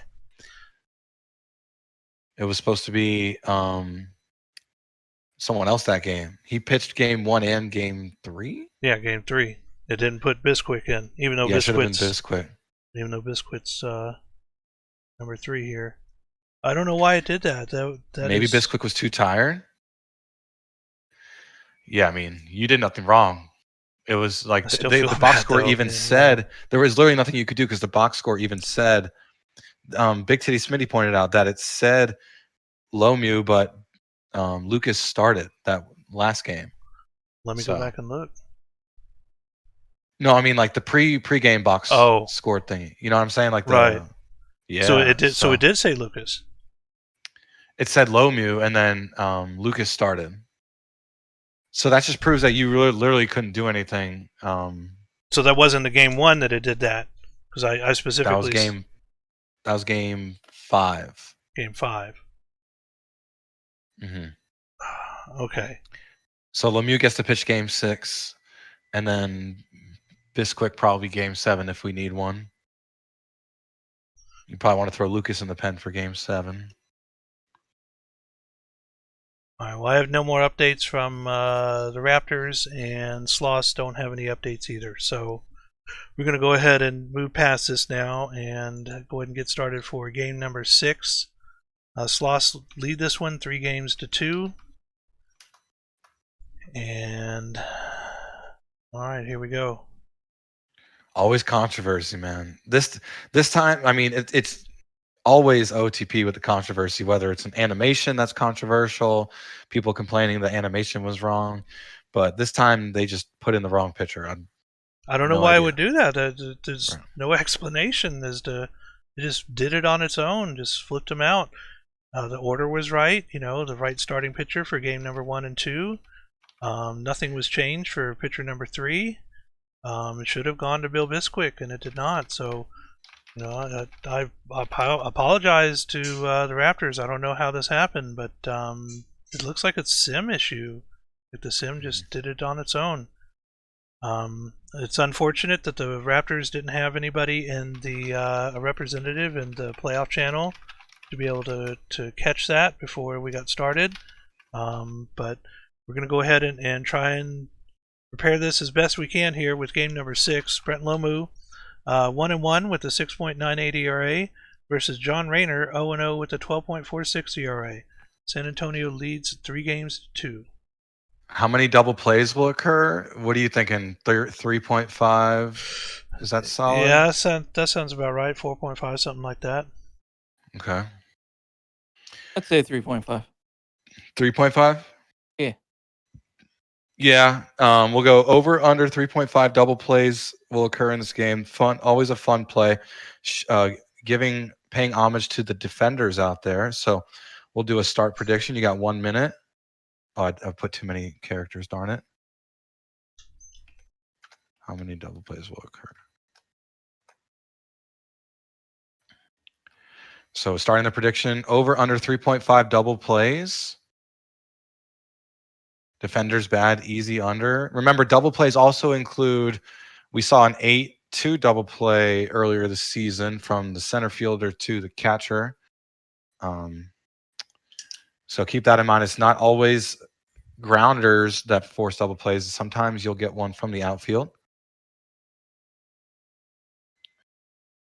So I could have been safe with 2.5. Sorry, what were you going to say? I was going to say, if somebody can go in and look at the VOD of today's stream and check that Game 3 matchups and see if it shows, before we go into the matchups, if it shows Bisquick, and then when we go into this screen here, if it shows Bisquick here as well, or if it's Lomu on either one of those or both. That's some crucial info that we'll probably want to take a look at after the sim is over. All right, so There's so much to look at, so much to have your magnifying glass on in OTP. So right. yeah.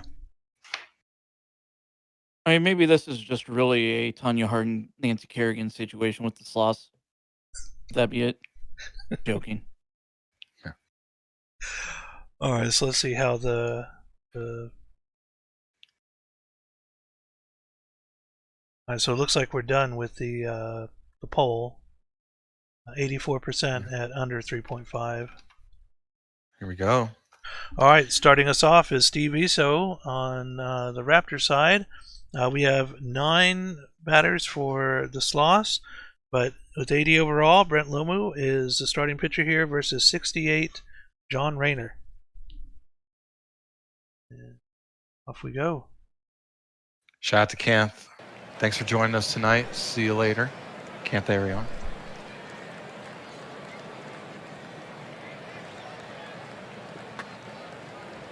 And this is going to be a fly-out. Nice catch by the left fielder there, getting Iso out. Ben Reese, another play by the left fielder, 2 outs. Connor McDavitt towards left center field, and that is caught. 1-2-3 inning. Bottom of the second now, Sloss up, or first, excuse me. John Camden striking out. Scott Poe, who was the MVP of the last game, will get on with an infield single. This one towards the right side, and that is going to be a flyout for McDonald, and that'll bring up Turtle. Turtle with the walk. 2 runners on now for Christy Abbott.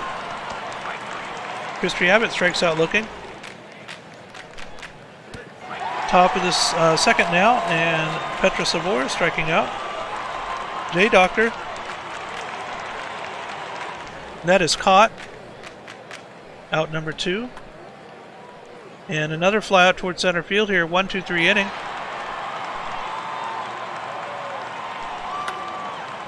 And Sloss up, and that is going to be out of here towards the right field side, and the score is now 1-0. Dinkle getting a single run blast here. Out of the park. Tapper, pitcher grabs that one, tries to make the play. His throw is not in time. That is an infield single. Second baseman, they go for the 4-6, but not the 3. Runner at first, 1 out. And this is going to be a fly out to left field here.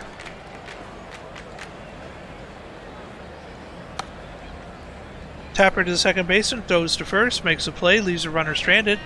Now move to the top of the third, 1-0 Sloss.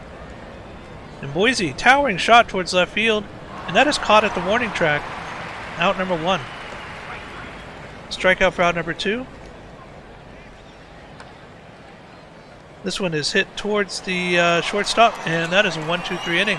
Bottom of the third we go, Sloss up. And this is a towering shot towards right. I don't think it has a distance, so that is caught for out number 1. Strikeout looking for out number 2 for McDonald. Turtle now. Turtle will take a walk. And now Christy Abbott, 1 on, 2 out. Abbott to third base, throws across, makes the play. Leaves the runner stranded. Top of the 4th now with Eldorian. Yeah, so Boise comes up, down 1-0 here. as Iso draws a walk.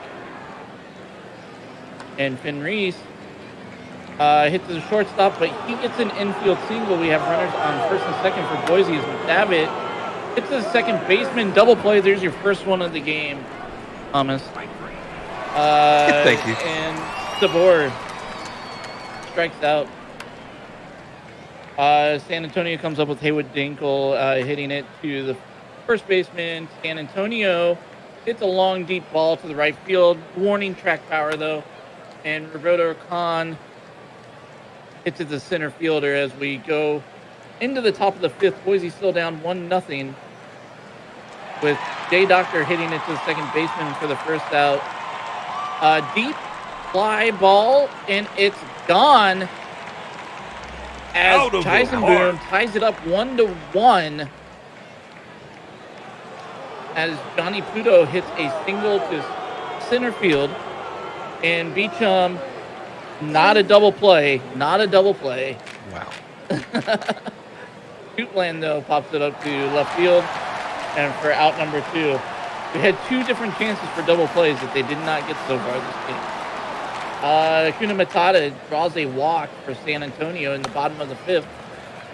As Camden, double play right there. There's the second one. Scott Poe strikes out, and we're going to Boise here with Scott Isto in the top of the 6th. Gets a single, tries to steal, and he's safe. Runner at second with Finn Reese up. Finn Reese hits it to the shortstop, gets out, but advances the runner to third. McDavitt with a pass ball or wild pitch, one or the other, scores a run. Boise goes up 2-1. McDavitt hits it to center field for the second out of the inning. Sabor pops it up to the left fielder, and for the third out as we go to the bottom 6th, San Antonio down 2-1. Bobby McDonald with the diving catch by the third baseman for out number 1. Tomato Turtle hits it into the gap, not gone. This might be a triple as Tomato Turtle is on third base with 1 out with Chrissy Abbott up to bat. The third baseman gets it, though, playing in for the second out. Matthew Paul comes in for Haywood Dinkle as he pops it up to right field. Boise keeping the lead with the runner on third as we go to the top of the 7th. Thomas. Here we go. This is why we and a dropped ball. Would that be an error? Fumble bumble. And Jay Doctor will take advantage and steal second safely. Kaisenboon striking out. Guys, we got a crazy series on our hands, and that's a walk. This is why we grind. This is why we put in the work week to week. And there's a base hit. A run will potentially score. And it does. 3-1 Raptors. Trying to tie the series up, forcing a game 7. A strikeout looking for Toot Blonde. Steve Iso striking out looking as well. Slim Dugan, one half of D&D. Now the Sloths striking out. San Antonio. Khan now. Matthew Paul getting a couple strikeouts. Acuna, Matata. And that's caught for the flyout. We got 2 double plays. Not looking good for the over. Finn Reese striking out. McDavitt with the grounder and a ground out. Petra Sabor striking out. 3 up, 3 down for Slim Dugan. Bottom of the 8th. Can the Sloths come back to win the series? And that's a ground out for Camden. Scott Poe, the hot hitter. You may remember he is the Game 5 hero. It's a pop out. And Stinky Bobby McDonald, who was talking smack about my player, strikes out swinging. So here we go. Raptors looking to add to their lead. One more opportunity to do so. That's a strikeout for Jay Doctor. Kaisenboon striking out swinging. Here we go. 2 outs for Pluto. Nolan Windsor striking out the side. Wow, Nolan Windsor dealing. Here we go. Last chance. Sloths. Slow roller. They get the first out. Matthew Paul. Christy Abbott. Check the swing. That's a 4 strikeout from Matt Paul. Wow. Absolute legendary performance. Walter White with 1 out left. Haywood Dinkle drops it for a base hit. We'll go for second, and he's safe. A double for Hinkle. So here we go. Tying run at the plate, and the Raptors win, forcing a game 7 of the semifinals. Walter White picking up that 1-out save. The Raptors on the road, stunning the Sloss. 3-1. 5-5 on hits. Sloss getting the lone error in the game.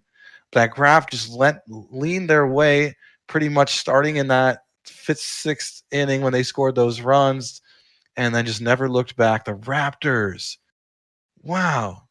The number 6 seed taking the number 1 seed with a bye to game 7. 1 for 3 for ESO. Not much good batting from either team. Turtle, though, with those 2 walks, very clutch, but not enough. Dinkle, 2 for 4 with a ribby. We'll go down, check out pitching. Lemieux getting the win. Nice start for the cold pitcher, Lemieux. Rayner with the loss. Only gave up 2, though. Lemieux, 1 run given up in 5.2. 2 walks, 4 strikeouts. That's your player of the game for game 6. Here we go. Update that overlay, LBG. Let's go. It's game 7 time. Everyone's 2 favorite words in sports.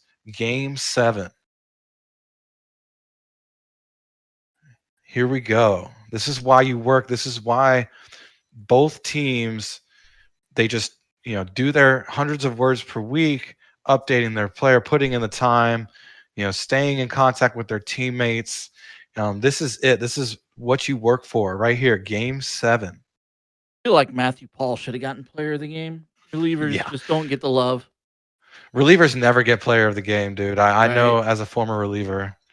But he definitely stopped San Antonio from scoring right there when they could have. Yeah, definitely. I mean, you got the Sloss at home. They don't lose at the Treehouse. Shutting them down to end the game is obviously extremely impressive. Not that that matters for a reliever of the year because it's playoffs, but interesting to see potential reliever of the year player really having a good game and a, end of a series here. Yeah, I think Poe's going to win series MVP after hitting back-to-back bombs in that game.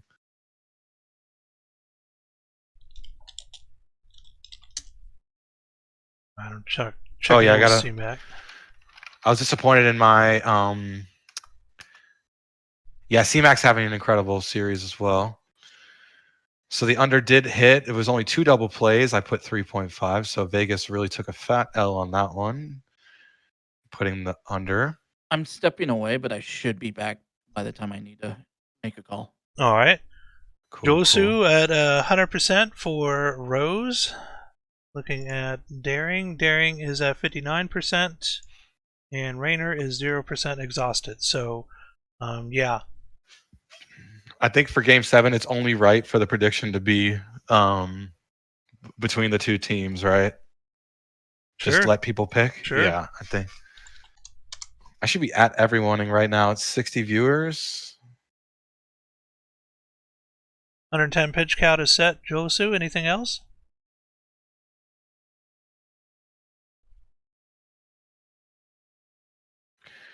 All right, 60 viewers. Do you think people would be mad if I at everyone right now? I don't think so. To let them know it's a game 7? Sure. No, I don't think I'm not getting much support. Nobody is. People are indifferent in chat, it seems. Abuse of power commish. Fined 5 million for at everyone during the stream. That look good, Josu? Josu's still awake. Wow. Rose starting 110 pitches. Daring is now at middle relief, used less often. All right. Well, that looks like it is all of our settings correct for game number 7. And so we're going to go ahead and pull back up the scores reference here. Save this game. All right. And looking at Raptors Sloss, Bill Bisquick, 2-0 with a 1.80 ERA versus Ryan Rose, 0-2 with a 4.38 ERA. Looking at our matchups here, all Sloss all the way down again. Bisquick does have the better postseason ERA, though, so we'll see how that goes. But going to be an incredible Game 7 here, regardless. I did add everyone. I don't care. This is big. This is it. I mean, this is what everyone works for. All of our friends are on both these teams. One team's going to be very disappointed, and one team's going to be absolutely jubilated and thrilled to have the opportunity to play for a championship. Sloss looking to go back-to-back. Rougarou is looking for their first. Raptors looking for their first as a newly formed, rebranded organization. Mm-hmm. Yeah, the situation only happens once every couple months. Right. And we were just 2 seasons ago that the Raptors knocked out the Sloss in the wild card round and were able to move on to the semifinals. So this is kind of a rematch here from season 21. Yeah, I remember this has kind of been the matchup for a bit, kind of going back and forth between the two organizations. People are thanking me for tagging them. Yes, sir. That's a W. So I'm putting the prediction in. If you're just joining us, we do have Game 7 coming up. It's Raptors Sloss. One team will go home disappointed and sad. One team will be excited to move on to the World Series on Saturday. We got a prediction. You got 1 minute to pick either Raptors or Sloss. You can put channel points down. Keep in mind, we are working towards putting channel points and using them to exchange for league money. Working on my idea is you post in a thread your Twitch name. So when you do unlock a certain message, you can do custom rewards for channel points. You'll just screenshot that in the thread or in a separate thread and claim it in the bank. And a separate banker will come in and award you your league money. So that's the goal. We're going to work on that this off season. We got some Twitch streamers in the league that I'm going to be talking to very deeply about this. So just keep in mind, channel points will be used for league money at some point.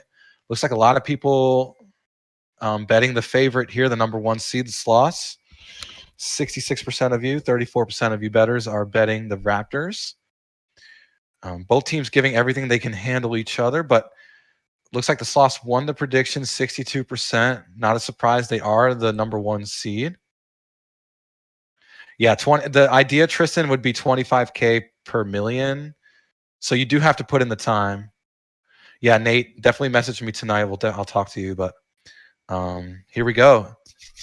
All right. Game 7. Game 7. And looking at our matchups here again, Sloss with the advantage both on batting and pitching. But Bill Bisquick did have the better postseason ERA. So here we go. Steve Iso, our number 1 batter. Game number 7. Everything on the line. Beebs is relentless, tiny players.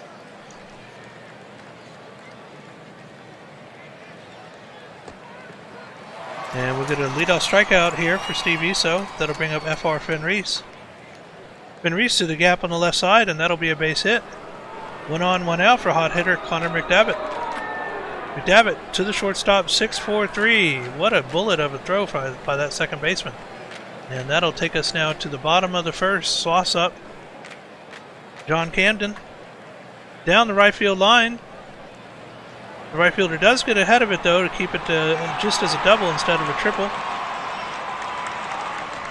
Scott Poe been having a great series. They get him out at first, but Camden moves to third. And this is to the gap, and San Antonio is going to have the first RBI of the game here. McDonald. That'll bring up Tomato Turtle. Turtle to the pitcher. Gets 1, and they get 2. A 1-6-3 double play. Top of the second. Boise, and that is over the shortstop's head, and that'll be a base hit for Petra. J-Doctor now. J-Doctor, this is going to be a fly out to right field. Petra stays at first. Chisenboom. Tapper to second baseman. They get 1, but they do not go for 2. 2 outs for Johnny Pluto. Pluto going for the steal. In easily. Runner in scoring position. And a strikeout looking for Johnny Pluto. Bottom of the second now. Sloss with a leadoff strikeout from Abbott. And now hot hitter Dinkle. Dinkle, this is going to be a fly out to right field here. And that is out number 2. San Antonio hits to the shortstop, and that is a 1-2-3 inning. Top of the third we go. Boise now. Parker Beauchamp. And that is out number 1 to the shortstop, Tuke Blam. Tuke Blam, towering shot towards left center field, but it does not have the distance. That is caught for out number 2. Top of the order, Steve Iso. Steve Iso striking out. 1-2-3 inning. Bottom of the third now for San Antonio. And this is a towering shot towards right center, but that is a fly out for out number 1. Akuma Matata now. Strikes out looking, out number 2. Top of the order, John Camden. Camden, line drive to the right fielder, and that is caught. Retiring the side, we now move to the top of the 4th. Sloss up by 1 with Eldorian. Yeah, so Boise's coming up down by 1. Needing to get back into this game if they want to try to win, go to the World Series here. But Finn Reese knocks to the second base for the first out with McDavitt hitting it to the first baseman for out number 2 in Sabor against Ryan Rose here, who's pitching a great game. Pops it up to the third baseman so San Antonio comes up in the bottom of the 4th to see if they can extend their lead a little bit with Scott Poe hitting it to the shortstop for out number 1, Bobby McDonald against Bizquick. Taps to the second baseman there for out number 2, Tomato Turtle. Hit to the third baseman for what looks like out number 3. So we're going to the top of the 5th, and we got a nice pitcher's duel going on here. J Doctor strikes out for out number 1. Eisenboom hits it down the middle to the center field for a single, but Johnny Pluto strikes out for out number 2. Beecham, Eisenboom is out, trying to steal second. Stan Antonio with the throw out there as San Antonio comes up to bat. Abbott hits a grounder to the second baseman for out number 1. Haywood Dinkle ups it up to the shortstop. San Antonio gets a walk. Roberto Khan hit to the shortstop for out number 3. Bottom of the 5th, San Antonio still up 1-0 with Beecham hitting it to left fielder for out number 1. Tuplan gets a walk. Iso hits it to right field. Tuplan stays at second, does not make a Tuplan. And Finn Reese hit to the line drive to the shortstop for out number 2 with runners on first and second. McDavitt is not able to get it done, though, as we go to the bottom of the 6th. San Antonio still up 1-0. Sandberg hits a grounder to shortstop for out number 1. Camden does the same thing. Scott Poe looking to possibly extend the lead as he hits another bomb to put up San Antonio 2-0 to make this a little bit harder now for Boise to Out come of back. the park. We still have 2 outs and Bobby McDonald up, and he hits a fly ball to the shortstop, and we go to the top of the 7th. Thomas God. Here we go. Petra Saber down 2 runs, strikes out swinging. Cy Rose in peak form in this one. Only giving up those 4 hits. That's a fly out in center for Jay Doctor. Kaisenboon with 2 outs. Drops one in right field for a single. So Johnny Pluto not having a good playoffs. Grounds it to the shortstops and gets the fielder's choice out. So Turtle will come up for the Sloss in Game 7 for all the marbles. A leadoff single for Turtle. So Abbott will come up, strikes out swinging. Haywood Dinkle now. Dinkle, pushes it in center field for a single. So 2 on, 1 out for Stan. Stan drops it for a base hit. And the runners park in place. So Khan juices base. And that's in the good gap. That's going to be base runners scoring. That's 2. It's 2 RBI double for Roberto Khan. Slots in control here with 1 out in the bottom of the 7th of Game 7. And another base hit. More RBIs for the Slots. Make that 2 for Sandberg. A standing double. 2 RBI double for Sandberg. 6-0 Sloss. Strikes out looking, Camden does. So Scott Poe. More RBIs for Poe, potentially. Runner coming home. Safe, standing up. So it's a single where he advances second. And that's deep in left field. That's gone. McDonald, stinking it up. 9-0. All slots in control, putting their stamp on the series, looking ahead to the Rougarou to the World Series. And that's a base hit for Turtle. Jackson Wohler now. Pitching change for the Raptors. Abbott, grounder, the 6-4, and that's going to end the inning. But 7 runs for the Sloths. All Sloths strikeout for Beecham, and a fly ball and a fly out for Toot Blom. Steve Iso with 2 outs. That's deep in the gap. That's going to be extra bases. A sliding double for Steve Iso with 2 outs here in the top of the 8th, but his team down big. Finn Reese in the good gap. They'll get their first run of the game. No shutout for the Sloths. It's 9-1 with 2 outs. A 1 RBI double for Finn Reese. McDavitt will ground out. So Raptors score 1, but they're still down 8.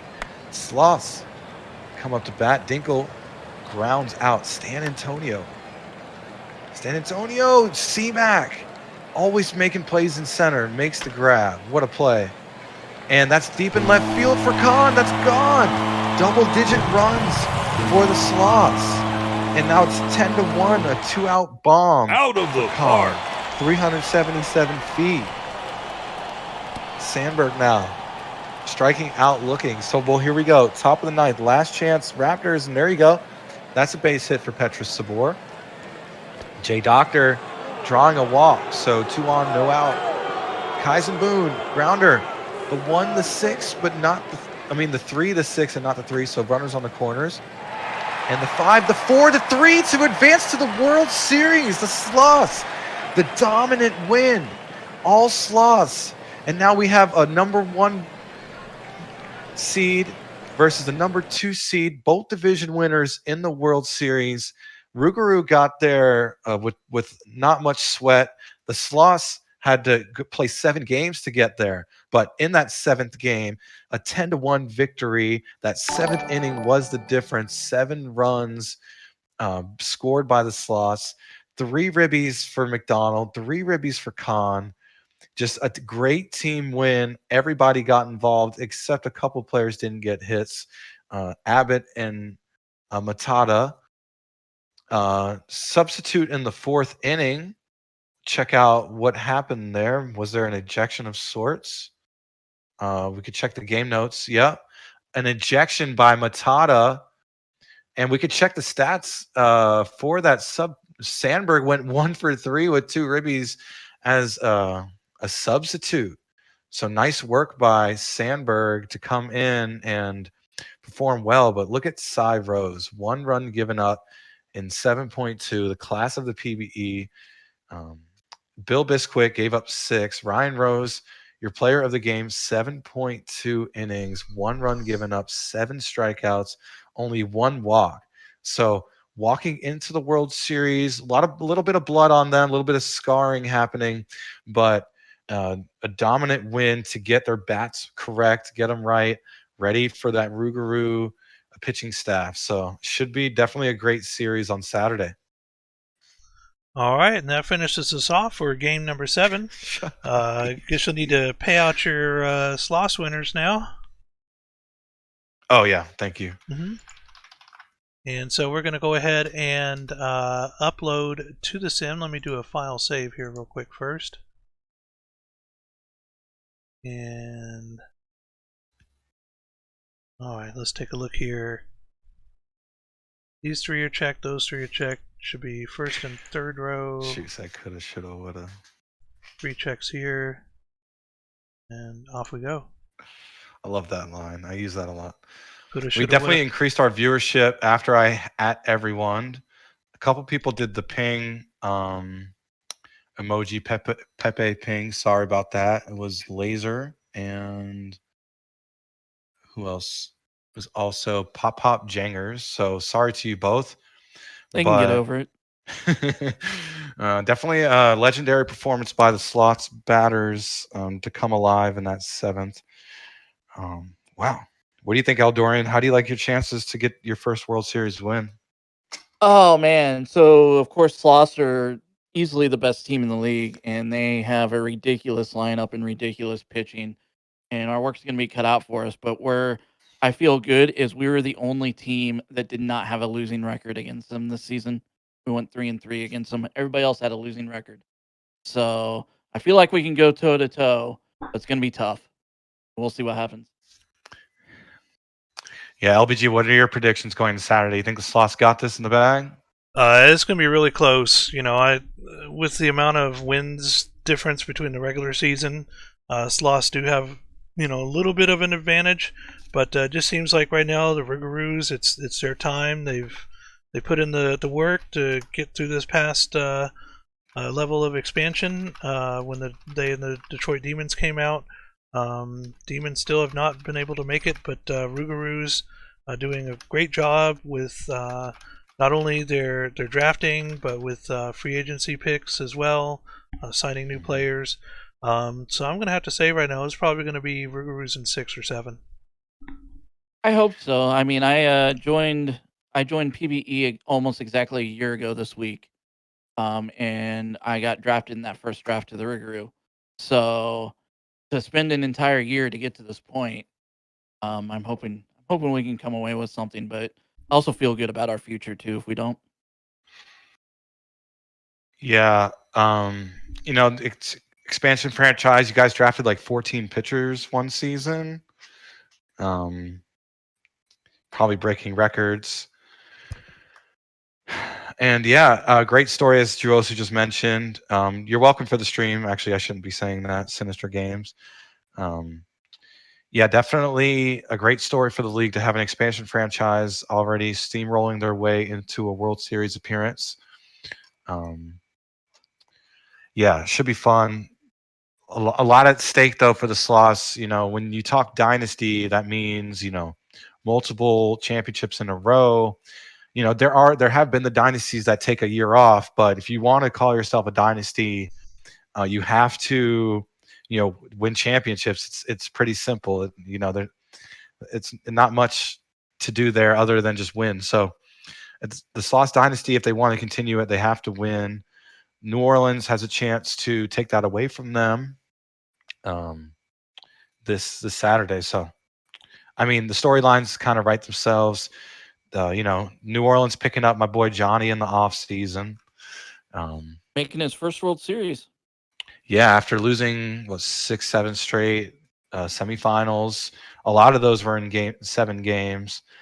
Finally gets to experience a World Series, so it should be fun to see if he can get his first ring. Barker with another shot. Yeah, another shot to add to his resume. Recently retired, so the last run for Ed Barker's career here. We saw Jabs' career fall short tonight. Congrats on a great career for J.A. Jabs. Yeah, and viewership just jumping up during the upload. Don't know why.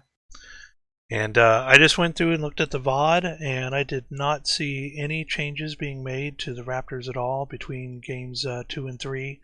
We just went straight from fixing that issue with the relief pitcher, or the starting pitcher, Huff, that couldn't be put on, straight into going right into the next game. So it did automatically on its own look like it switched Lomu to game 3 without any changes whatsoever, with the lineup having 3 pitchers and Lomu the first starter. So strict rotation as well. So I don't know how that happened. Very strange sim error. Again, my apologies to the Raptors for that happening, but they did still be able to push it to 7 games even with that issue.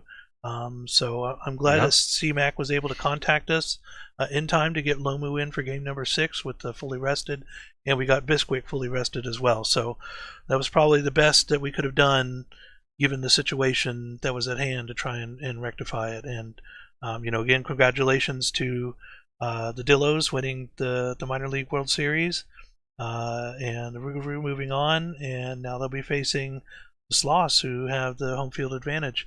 How did you do against the Sloths this season, Eldorian? Did you have any advantage home versus away or anything like that? I I would have to look, but our ballparks are kind of similar, so I think we're going to be pretty decent at home or away against them. But at the same time, they're going to be pretty decent against us in the same capacity. I'd have to do some testing to see. But like I said earlier, we went 3-3 against them over the regular season, so we feel pretty good about our chances. It just depends on if our offense keeps producing, because they definitely have the pitching advantage on us. I'm looking here at the regular season, finding your matchups to see which ones were which here. It looks like your first matchup was in May, and it was you were at home. You won the first one 4-3 in 10 innings. Game 2 was a loss 1-8. That one was away, so it was like a split home and away 2-game series. Pulling up the rest of them here. Looks like the next series. Let's check August. Here we go. In August, they won both of the matches when you were at home, 9-1 and 5-2.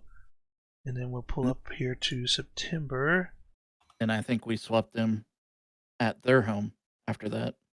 And yes, actually, Was yeah, that you another swept. split Yeah, it series? was no, it was you won this one 2-10. You won that one 10-2 in San Antonio, and 5-4 in 10 innings as well. So it looks like it's pretty much split down the line, with the advantage being to. Let me go back to the first one here.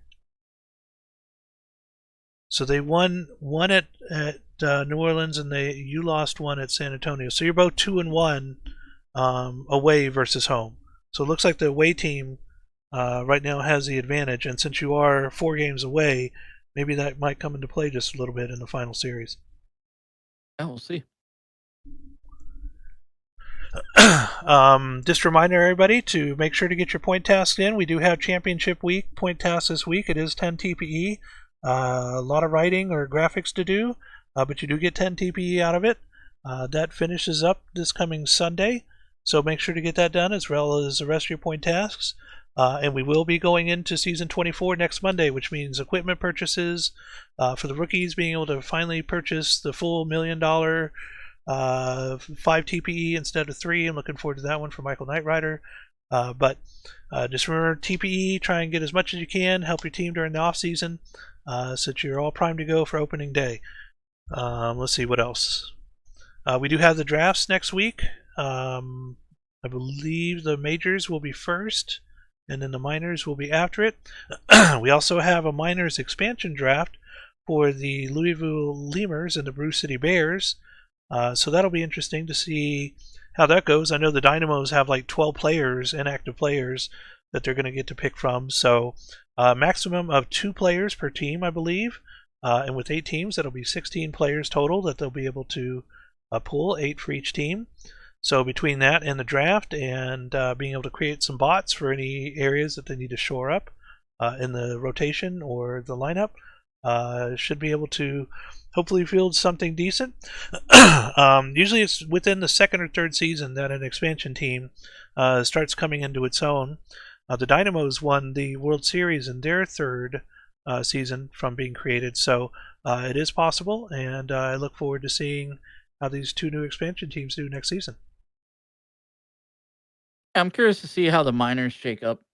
They're always kind of fun to watch, and with 2 new teams, it'll be pretty cool to see how they match up in the upcoming seasons as well. Because I believe the last 2 expansion teams, they were the Kingpins and 66ers, right? Yeah, season 17. And yeah, and 66ers seemed to come up pretty strong. We saw Kingpins they're in this world. So were they in last season's too? I don't remember. Was I think. Let me check here. I mean, Hepcats won. I just don't remember who they played. It was Chicago. 4 games to 2. They beat Chicago. Yeah. So Chicago turning into the new 66ers now. 2 games in the World Series. Maybe next season will be their chance. But with 9 other teams now instead of 7, it's going to be an uphill battle. We'll have to see if Tagumpa is able to hold on to most of their major talent and hopefully get into the postseason for next year.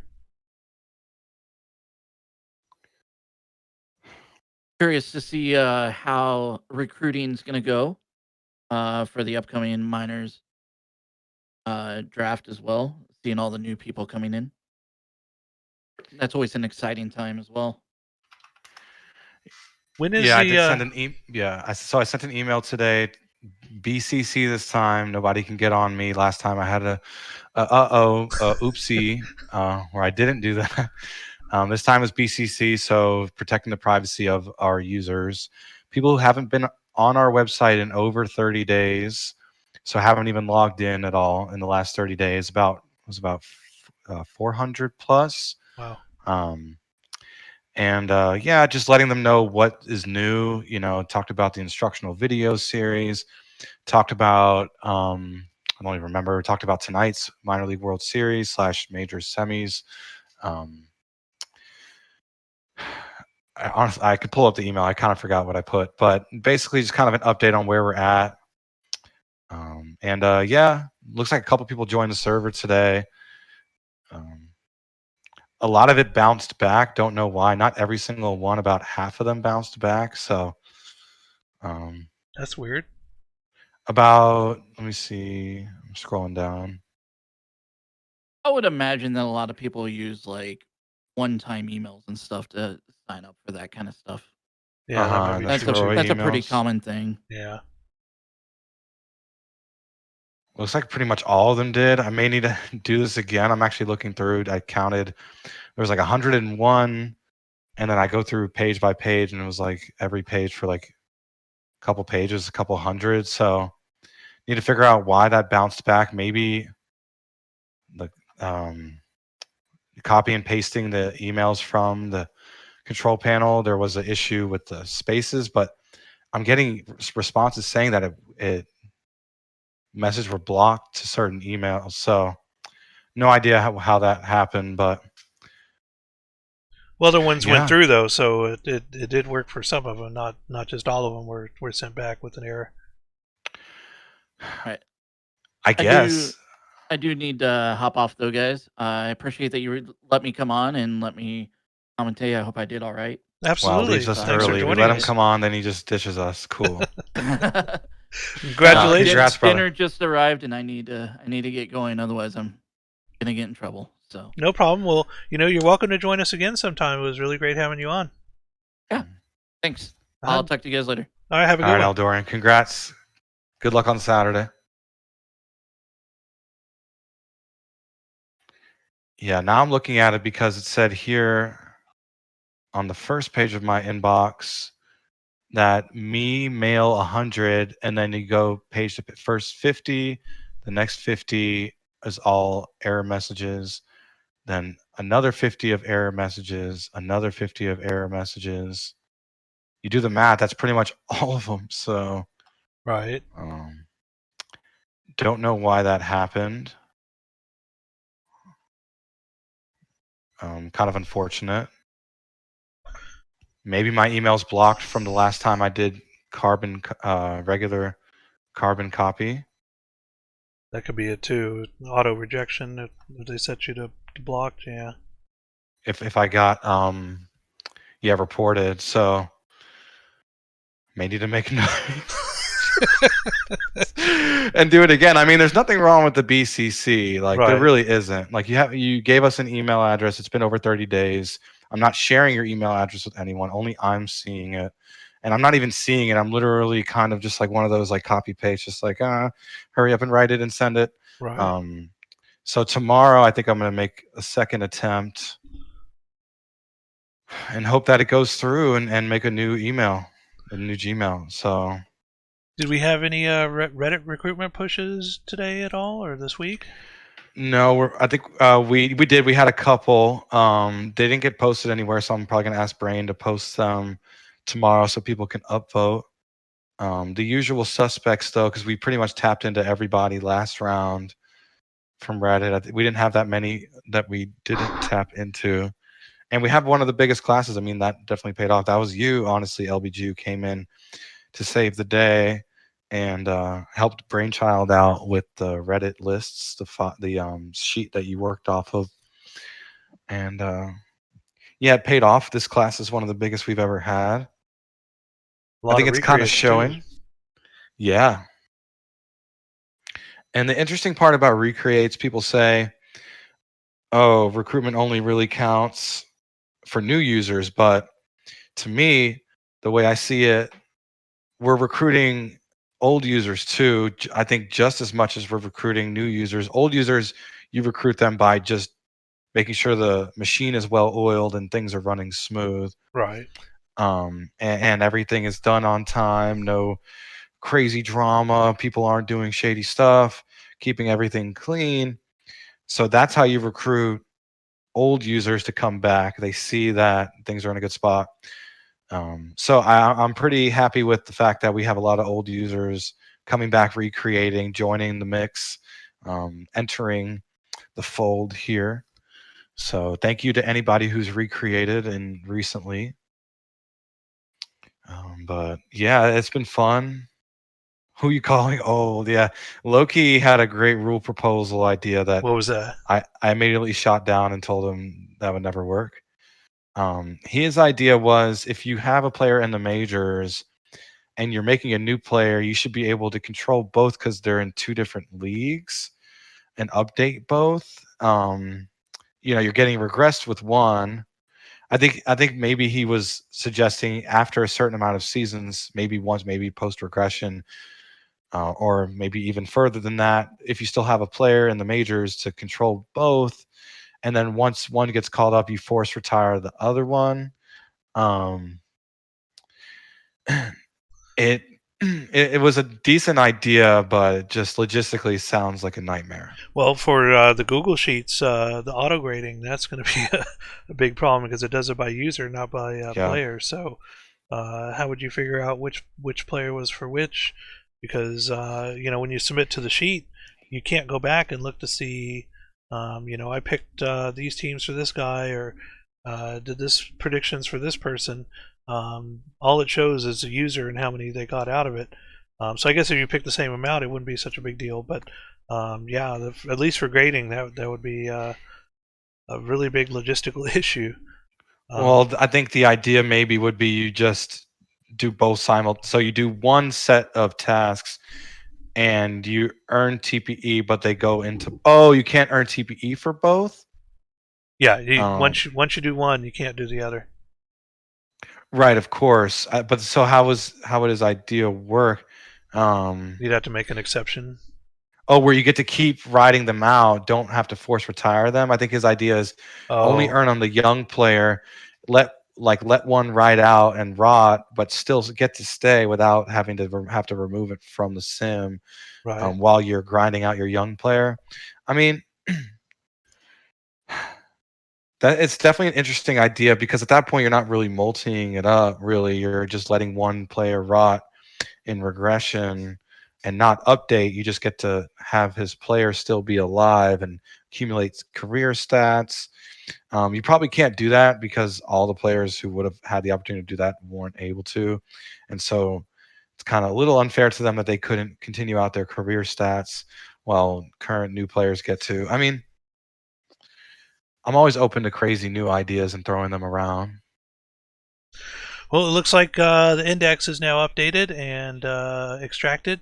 So, did you want to rate anybody before we head out, or we're down to 28 now? Our good friend Yukarin Kazami is streaming right now with 20 viewers. We can drop 30 more into her.